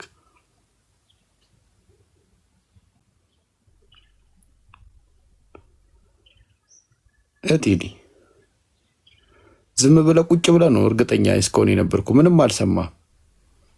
ከዛ ዝም ብለህ በቃ እንደሚባሉ እናንተ ያለ መረጃ ነው የምታወሩት ምናምን እቺ ሳክሷ ማለት ነው። ሁሱ ቀጥል። አይ ቴዲ አለ ቴዲ ወይ ሰላም ነው? እንዴት ነህ? እግዚአብሔር ይመስገን። ጥያቄ አለ? በእስልምና ላይ ማወቅ የምትፈልገው ነገር መጠየቅ የምትፈልገው? አይ የለኝም። ስታስተምሩ ማስረጃ ስለፈለኩኝ ነው እዛ ላይ ለራሴም ስለሚጠቅመኝ። በቃ ከተነሳው መካከል ማስረጃ የምትፈልገው ካለ እዚህ የተናገርከው ላይ ማስረጃ ፈልጋለሁ ግን እንሰጣለን። ከፈለክ ችግር የለም። ለምሳሌ ስለ ንስሐ ስለ ኃጢአት ምናምን ነገር ስታስተምር ነበር እዛ ላይ። አሁን የተናገርኳቸውን ሁሉ እንዳለ ስናገር የነበራቸውን ሁሉ እያንዳንዱ እያወጣሁ ላሳየህ። ለምሳሌ ከተናገርኩት መካከል ምን የሚል ነው? ወኢኒ ለገፋሩ ሊመን ታበ ብለዋል አላህ ስል ነበር። ስለ ንስሐ ሲናገር ምን አለ?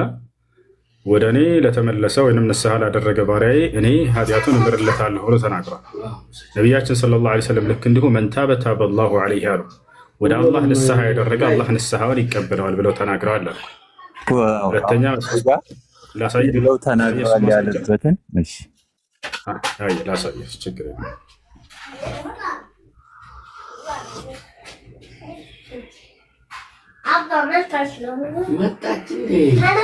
ተነስታ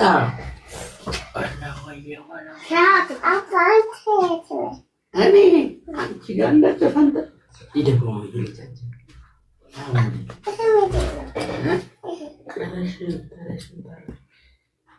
ያውና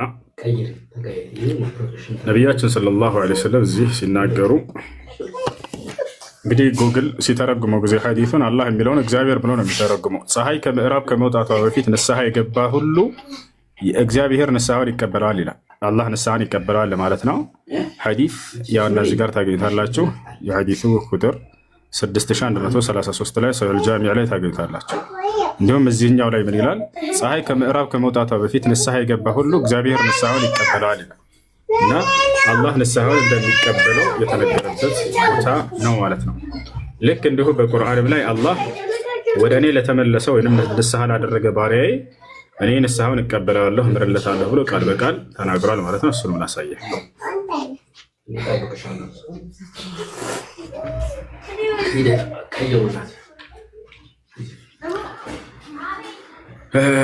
እሺ ወኢኒ ለገፋሩን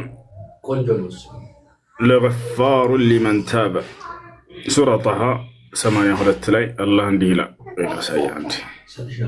እግዚአብሔር እያልኩ እኮ ነው አለ ኮሜንት ላይ ሱራ ሀያ ስንት ላይ ነው ያልከኝ? ሱራ ጣሃ ሱራ ጣሃ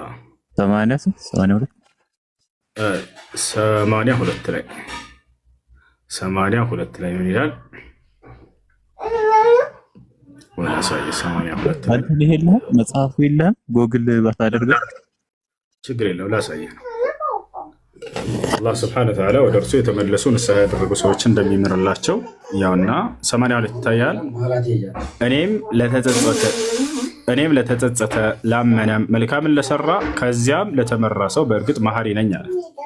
ለተጸጸተ ወደ አምላኩ ወደ አላህ ስብሐነሁ ወተዓላ ለተመለሰ ሰው እንደሚምርለት አላህ በርካታ ቦታ ላይ ተናግሯል ማለት ነው። እና በርካታ ቦታ ላይ ፈቁልቱ እስተግፊሩ ረበኩም ኢነሁ ካነ ገፋራ፣ ነቢያቶችም ወደ ጌታቸው ወደ አላህ ተመለሱ፣ ንስሐ አድርጉ፣ ለኃጢአታችሁ ምሕረትን ጠይቁት እርሱ መሐሪ ነው እያሉ አስተምረዋል። ያም አለ ማለት ነው። ይህን ይመስላለሽ።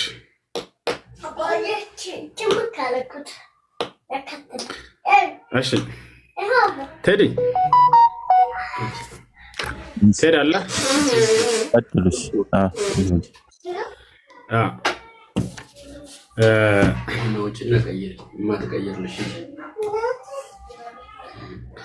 አምላክን ሰይጣን ያስገርፈዋል ብለህ ታምናለህ?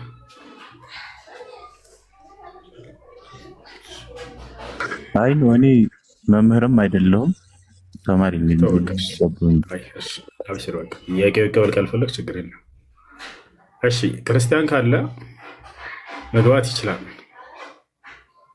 إذا في مسيحي محترم يريد أن يناقشنا في العقائد المسيحية أو يسأل فالمجال مفتوح له بعد. ጥያቄ አለኝ የሚል ማንኛውም ክርስቲያን ካለ ገብቶ መጠየቅ ይችላል። በእስልምና ላይ የሰማችሁት ነገር ካለ ማወቅ የምትፈልጉት ነገር ካለ አይ ወይንም ዛሬ በቃ ስለ ክርስቶስ ስቅለትና ትንሣኤ እንደው ትክክል ነው ይሄን ነገር ማስረዳት እንፈልጋለን የምትሉ ካላችሁም በዚህ ነገር ማስረዳት ትችላላችሁ። ገብታችሁ ወንጌልን ስበኩ። በዚህ ቤት ፈቃደኛ ነን፣ ችግር የለውም ግን በማስረጃ ማለት ነው። ሰላም አለይኩም። ጨርሳችኋል? አለይኩም ሰላም። ጨርሰናል። እሺ እኔ ጥያቄ ምን መሰለህ፣ ኢማራት ነው ያለሁት። አንድ ቀን መጥቼ ነበር አንተ ጋር ማሪና፣ ሱና እስከ ሰግድ ድረስ አመለጥከኝ። አሁን ጥያቄ ምንድን ነው? በየሰላቱ ቁኑት እየተደረገ ነው ዱዓ ማለት ነው በዚህ በጦርነቱ ምክንያት እና እኔ እዛ ላይ አሜን ልበል ወይስ አልበል ብዬ ተወዛግቤ ነው ያለሁት። በል ምክንያቱም ነቢያችን ሰለላሁ ዐለይሂ ወሰለም በእንዲህ አይነት ሙናሰባዎች ላይ ጠብቀው ዱዓ ቁኑት ያደርጉ ነበር። የማይቻለው ምን መሰለህ? ያለምንም ምክንያት ዝም ብሎ ያለምንም ምክንያት ለዘወትር ዱዓ ማድረግ ነው እንጂ ቢድዓ ነው ያሉት ዑለሞች። ልክ ለምሳሌ ሱብሂዎች እንደሚያደርጉ ቁኑት ሱብሂ ላይ ሁልጊዜ ያደርጋሉ። ነብዩ ሰለላሁ ዐለይሂ ወሰለም ሁልጊዜ ሱብሂ ላይ ያደርገዋል ወይ? አላደረጉም። ነገር ግን እንዲህ አደጋ በተከሰተ ጊዜ ከአማኞች ላይ የአደጋ እንዲነሳ ብለው ነብዩ ሰለላሁ ዐለይሂ ወሰለም በየሶላቱ ላይ ቁኑት ያደርጉ ነበር። ችግር የለውም። ሙናሰባዎችን ጠብቆ ዱዓ ቢደረግ አሚን ማለት ይችላል። እርሱ ሱና ነው እንደው። እሺ እሺ ታንክ ዩ መርሐባ መርሐባ መርሐባ መርሐባ።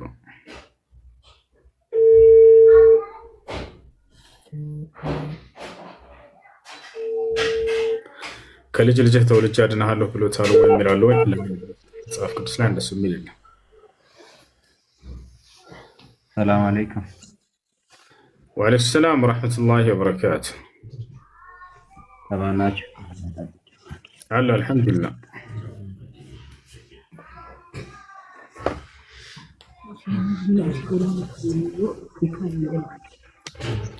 እሺ ያብስራ የእኛ አምላክ እና አንተ አምላክ አንድ ነው ብለህ ታምናለህ ወይ ይላል። እኛ የአብርሃም የያዕቆብን አምላክ የነቢያትን አምላክ ነው የምናመልከው። መጀመሪያ አምላካችንን እንገራቸው። ማስረጃ በቁርአን ላይ በማስረጃ ስላልክ ላሳየህ ታላ የአብርሃም የይስሐቅ የያዕቆብን አምላክ ነው የምናመልከው፣ ሌላ አይደለም። ማስረጃ ወተበዕቱ ሚለተ አባኢ ኢብራሂም ወኢስሐቅ ወያዕቆብ የአባቶቼን የአብርሃም የይስሐቅ የያዕቆብን መንገድ ተከተልኩኝ በል ይላል። ማ ካነ ለና አን ኑሽሪከ ቢላሂ ሚን ሸይ እኛ በአንዱ አምላክ ላይ የምናጋራ አይደለንበት። እናንተ ግን በዚያ በአንዱ አምላክ ላይ ያጋራችሁ። ከጊዜ በኋላ መጡና ሊቃውንቶቻችሁ ያ አንድ አምላክ በምንነት ሶስት ነው አላችሁ። በማንነቱ ታቻል በመለኮት አንድ ነው፣ በአካል ሶስት ነው አላችሁ። ነቢያቶች ግን እንዲህ ብለው በፍጹም ያስተማሩበት ቦታ የለም። እና ስለዚህ ወደዚህ አምላክ እንድትመለሱ ጥሪያችን ነው። እኛ የአብርሃም የይስሐቅ የያዕቆብ አምላክ አንድ አምላክ ነው፣ በማንነቱም በምንነቱ አምላክ አላህ ሱብሓነሁ ወተዓላ አብርሃም ይስሐቅ ያዕቆብን እኔ ነኝ የመረጥኳቸው እኔ ነኝ የላኳቸው እያለ የሚናገር አምላክ ነው። እሱ ነው የምናመልከው። ወዝኩር ኢብራሂም ወኢስሐቅ ወያዕቆብ ይላል። ሙሐመድ ሆይ በዚህ በቁርአን ላይ አብርሃምን ይስሐቅን ያዕቆብንም ማውሳቸው እያለ ይናገራል። ኡሊል አይዲ ወልአብሳር የልቦና ባለቤቶች እያለ በጣም አስተዋዮችና ታላላቅ ነቢያቶች እንደሆነ ይገልጻቸዋል። ኢና አኽለስናሁም ቢኻሊሰቲን ዚክረ ዳር አለ ወኢነሁም ዒንደና ለሚነል ሙስጠፈይን አልአኽያር። እነዚህ ሶስቱ ከእኔ ዘንድ ከተመረጡት ናቸው፣ ከቁንጮቹ ናቸው፣ ከምርጦቹ ናቸው ብሎ አላህ ሱብሓነሁ ወተዓላ ገልጿቸዋል። እኛ የምናመልከው ያን ነው። ነቢዩ መሐመድ ሰለላሁ ዐለይሂ ወሰለም መጥተው ሌላ አዲስ አምላክን አልጠሩን ነው፣ የሌላን አምላክ እንትን አልጠሩን ነው። ስለዚህ የአብርሃም የይስሐቅ የያዕቆብን አምላክ አምልኩ እያሉ ነቢ ሰለላሁ ዐለይሂ ወሰለም እርሱን ነው ለህዝቦቻቸውም የሰበኳቸው። ይህን ይመስላል። እሺ ልክ እንዲሁ መሲሁ፣ እንዲሁ ደግሞ ሙሴ፣ እንዲሁም ማርያም እነዚህ ሁሉ ጻድቆች ናቸው ብሎ የገለጸ የሆነ አምላክ ነው አላህ ሱብሓነሁ ወተዓላ። ማርያምን ቃል በቃል ጻድቅ ነች ብሎ በቁርአን ላይ ገልጿታል። ወኡሙሁ ሲዲቀቱን ይላል፣ እናቱ ግን ጻድቅ ነች ይላታል። ነቢያችን ሰለላሁ ዐለይሂ ወሰለም በሐዲታቸው ላይ መሲሁን ጻድቁ የአላህ አገልጋይ እያሉ ይጠሩት ነበር። ፈአቁሉ ከማ ቃለ አልዓብዱ ሷሊሕ አሉ፣ ጻድቁ የአላህ አገልጋይ እንዳለ እኔም እላለሁ ልክ እንደርሱ እያሉ ይናገሩ ነበር። አስተምሮታቸው ነቢ ሰለላሁ ዐለይሂ ወሰለም በመጀመሪያው ምንድን ነው? የትእዛዛት ሁሉ ፊተኛና መጀመሪያዊቱ አምላክ አንድና ብቸኛ ነው እያሉ ያስተምሩ ነበር። ቡንየል ኢስላም ዐላ ኸምስ አሉ፣ እስልምና በእነዚህ ትእዛዛቶች ላይ የተመሰረተ ነው። የመጀመሪያው ትእዛዛት ምንድን ነው? ሸሃደተን ላ ኢላሃ ኢለላህ፣ አምላክ አንድና ብቸኛ ነው፣ ከእርሱ በስተቀር ሌላ አምላክ የለም ብላችሁ አምልኩ ይሏቸው ነበር። ይህን ያስተማሩት። ይህን ቀየሩባቸውና መምህሮቻቸው ክርስቲያኖች ምን አደረጉ? አምላክ አንድም ሶስትም ነው፣ ስላሴ ነው አሏቸው። ነገር ግን አምላክ አንድ ብቸኛ እንደሆነ ነው ያስተማሩት ነቢያቶች። ቦታቸዋል ያ ነው። ስለዚህ ይሄ ነው አምላክ በማንነቱ በምንነቱም እርሱ ብቸኛ ነው፣ አጋር የለው። ሰማይ ምድርን ስፈጥር እኔ ብቸኛ ነኝ ይላል። መሲሁም የለም፣ ልክ እንዲሁ መንፈስ ቅዱስ የሚባል አካልም የለም። መንፈስ ቅዱስ አምላክ አላህ ሱብሓነሁ ወተዓላ ለነቢያቶች የሚሰጥባቸው ኃይል ነበር። ከዛሊክ ልክ እንዲሁ ጅብሪል ዓለይሂ ሰላም ያጸናቸዋል በእርሱ ኢየሱስ ክርስቶስን አላህ ባስነሳው ጊዜ በመንፈስ ቅዱስም አጸናሁት አበረታሁት እያለ አላህ ይናገራል። መጽሐፍ ቅዱሳቸውም ላይ አለ በመንፈስ ቅዱስም አበረታው ይላል አይደል እንዴ? አላህ በቁርአን ላይ በመንፈስ ቅዱስ አበረታሁት ይላል። ማን ነው ያ መንፈስ ቅዱስ? ለምንስ ለእርሱ እንዲያበረታው ልዩ ተደርጎ ለእርሱ ተዘዘለት? በእርግጥ ለሁሉም ነቢያቶች ታዞላቸዋል መንፈስ ቅዱስ፣ ግን ለመሲሁ በተለየ መልኩ ለምን ይመስላቸዋል? መሲሁ ተመልከቱ፣ መንፈስ ቅዱስ መልአኩ ጅብሪል ወይም ገብርኤል ነው። ገብታችኋል? ልክ እንዲሁ የአምላክ የሚገዛና ማጽናት መንፈስ ቅዱስ ተብሎ እርሱ ይጠራል፣ መንፈስ ይባላል። እንደ አጠቃላይ ግን መንፈስ ቅዱስ መልአኩ ገብርኤል ለምንድን ነው አላህ ስብሐነ ወተዓላ መሲሁን በመንፈስ ቅዱስ አበረታሁት ብሎ የሚናገርለት? አምላክ አላህ ስብሐነ ወተዓላ ፍትሃዊ የሆነ አምላክ ነው። ሁላችንም እንደሚታወቀው ከአምላክ በታች የእኛ መጠጊያዎቻችን መስዋዕትን ከፍለው ለእኛ እንድንበረታ የሚያደርጉ ወላጆች አሉ። መሲሁን ግን አምላክ አላህ ስብሐነ ወተዓላ ያለ ወላጅ ሊፈጥረው ወሰነ። ያለ ወላጅ ፈጥሮ ወላጅ እንደሌለው አድርጎ ከንቱ እንዲሆን ወይንም ደግሞ ደካማ እንዲሆን አልፈለገም። ከህፃንነቱ ጀምሮ የሚያበረታውን መንፈስ ቅዱስ መልአኩ ጅብሪልን አዘዘለት። በቃ አያቸው አይደለም? አላህ ስብሐነ ወተዓላ ዝም ብሎ ያለ አባት አልፈጠረውም፣ ያለ አባት አላስቀረውም። ነገር ግን የሚያበረታውና የሚያጠነክረው ከጎኑ ሆኖ ሁሉን ነገር የሚከላከልለት መልአኩ ገብርኤልን መንፈስ ቅዱስን አደረገለት። በሕይወት ዘመኑ ብቻ አይደለም፣ ሊገድሉትና ሊሰቅሉትን ባሉት ጊዜ አብሮት ከእርሱ ጋር እንዲሆን ያን መልአክ ላከለት። ያ መልአክም ወደ እርሱ አነሳው። መላእክቱንም ስለ አንተ ያዝልሃል ወደ እርሱም ያነሱሃል ተብሎ እንደተጻፈ መልአኩ ገብርኤል ታዞ መጣ፣ ወደ እርሱም ወደ አምላክ አነሳው። ኸላስ አላህም በቁርአን ላይ ሲናገር በረፈዐሁ ላሁ ኢለይህ አለ፣ ወደ እኔም አነሳሁት በመልአኩ በኩል እያለ ይናገራል። መልአኩ ጅብሪል ዓለይሂ ሰላም በሕይወት ዘመኑ ዒሳን አብሮት ነበረ። ያለ አባት ስለፈጠረው አምላክ አላህ ስብሐነ ወተዓላ ዝም ብሎ ከንቱ አድርጎ ያለ አባት አድርጎ አልተወውም። ከአባት በላይ የሆነን መልአክን አዘዘለት። አላህ በቃ መላእክትን ለእርሱ ያዘዘለት ምክንያቱ ለምንድን ነው? የእርሱን ያለ አባት ፈጥሮታል። ያለ አባት መፈጠር በጣም ከባድ መስዋዕትን ያስከፍላል። አባት የሌላቸው ልጆች ሂዳችሁ ማየት ትችላላችሁ። ታዲያ ዒሳን አላህ ፈቀደና ያለ አባት ሊፈጥረው ዝም ብሎ በከንቱ አልተወውም። የሚያበረታው የሚያጠነክረው አድርጎ መልአኩ ገብርኤልን በሙሉ በህይወቱ ዘመን ላይ ሁሉ አዞለታል። ወኢዝ አየቱከ ቢሩሒል ቁዱስ ይላል። አንተ ዒሳ ሆይ በአንተ ላይ የዋልኩልህን ጸጋዎች አስታውስ ይለዋል። ኢዝ ቃለ ላሁ ያ ዒሳ እብን መርየም እዝኩር ኒዕመቲ ዓለይከ ወዓላ ዋሊደቲከ ኢዝ አየቱከ ቢሩሒል ቁዱስ ቱከሊሙ ናሰ ፊል መህዲ ወከህላ እያለ ይናገራል። እሺ ጥያቄ መልስልኝ አብስራሽ። ቀጣይ ጥያቄሽ ምንድን ነው? ቀጣይ ጥያቄሽ ወይንም ጥያቄ ምንድን ነው? እሺ በመንፈስ ቅዱስም ባጸናሁ ጊዜ በአንተ ላይ የዋልኩልህን ጸጋ አስታውስ ይለዋል። የዋልለትን ጸጋዎች ሁሉ አላህ ሲቆጥራቸው ልንገራችሁ። በአንተና በእናትህ ላይ የዋልኩላቸውን ጸጋ ይለዋል። በዒሳና በእናቱ በማርያም ላይ ኢዝ አየቱከ ማርያምም በተአምራት የታጀበችና በመልአክ እጀባ በቃ ሆና ያደገች መልካም ሴት ነች። አላህ በቁርአን ላይ ሲናገር ገብታችኋል አይደለ? ይህ ነው ተባረኩ ሙስሊሞች የእውነታውን ስለመሰከራችሁ። ይህን እውነታ እንድታውቁ ነው የምፈልገው። ነገር ግን ስህተታቸውንም እወቁ። እርሷ ፈጣሪን ወርጃለሁ አላለችም፣ ወይንም ደግሞ ኢየሱስ ክርስቶስ እኔ አምላካችሁ ነኝ አምልኩኝ አላለም። ይህ በጣም ከባድ የሆነ ስህተት ነው። ከባድ የሆነ ስህተት ነው። አምላኩን ሊሰብክ መጥቶ የመጣበትን ዓላማ ከንቱ አድርጋቸዋል። አምላኬን አምልኩ ሊል መጣ። አይ አንተ ራስህ አምላክ ነህ ብላችሁ እርሱ ያላስተማረውን ትምህርት በመከተል ያመለካችሁት። ወባጢለን ያዕቡዱነኒ ወተዓሊሙሁም ተዓሊሙ ልበሸር አለ ኢየሱስ ክርስቶስ። በከንቱ ያመልኩኛል፣ ትምህርታቸውም የሰው ትምህርትና ስርዓት ነው እያለ ተናገረ ማለት ነው። እሺ የኔ ጥያቄ እንትን ነበር። ቤት ላይ የሚገኘው የሆነ ህይወት ያለው ነገር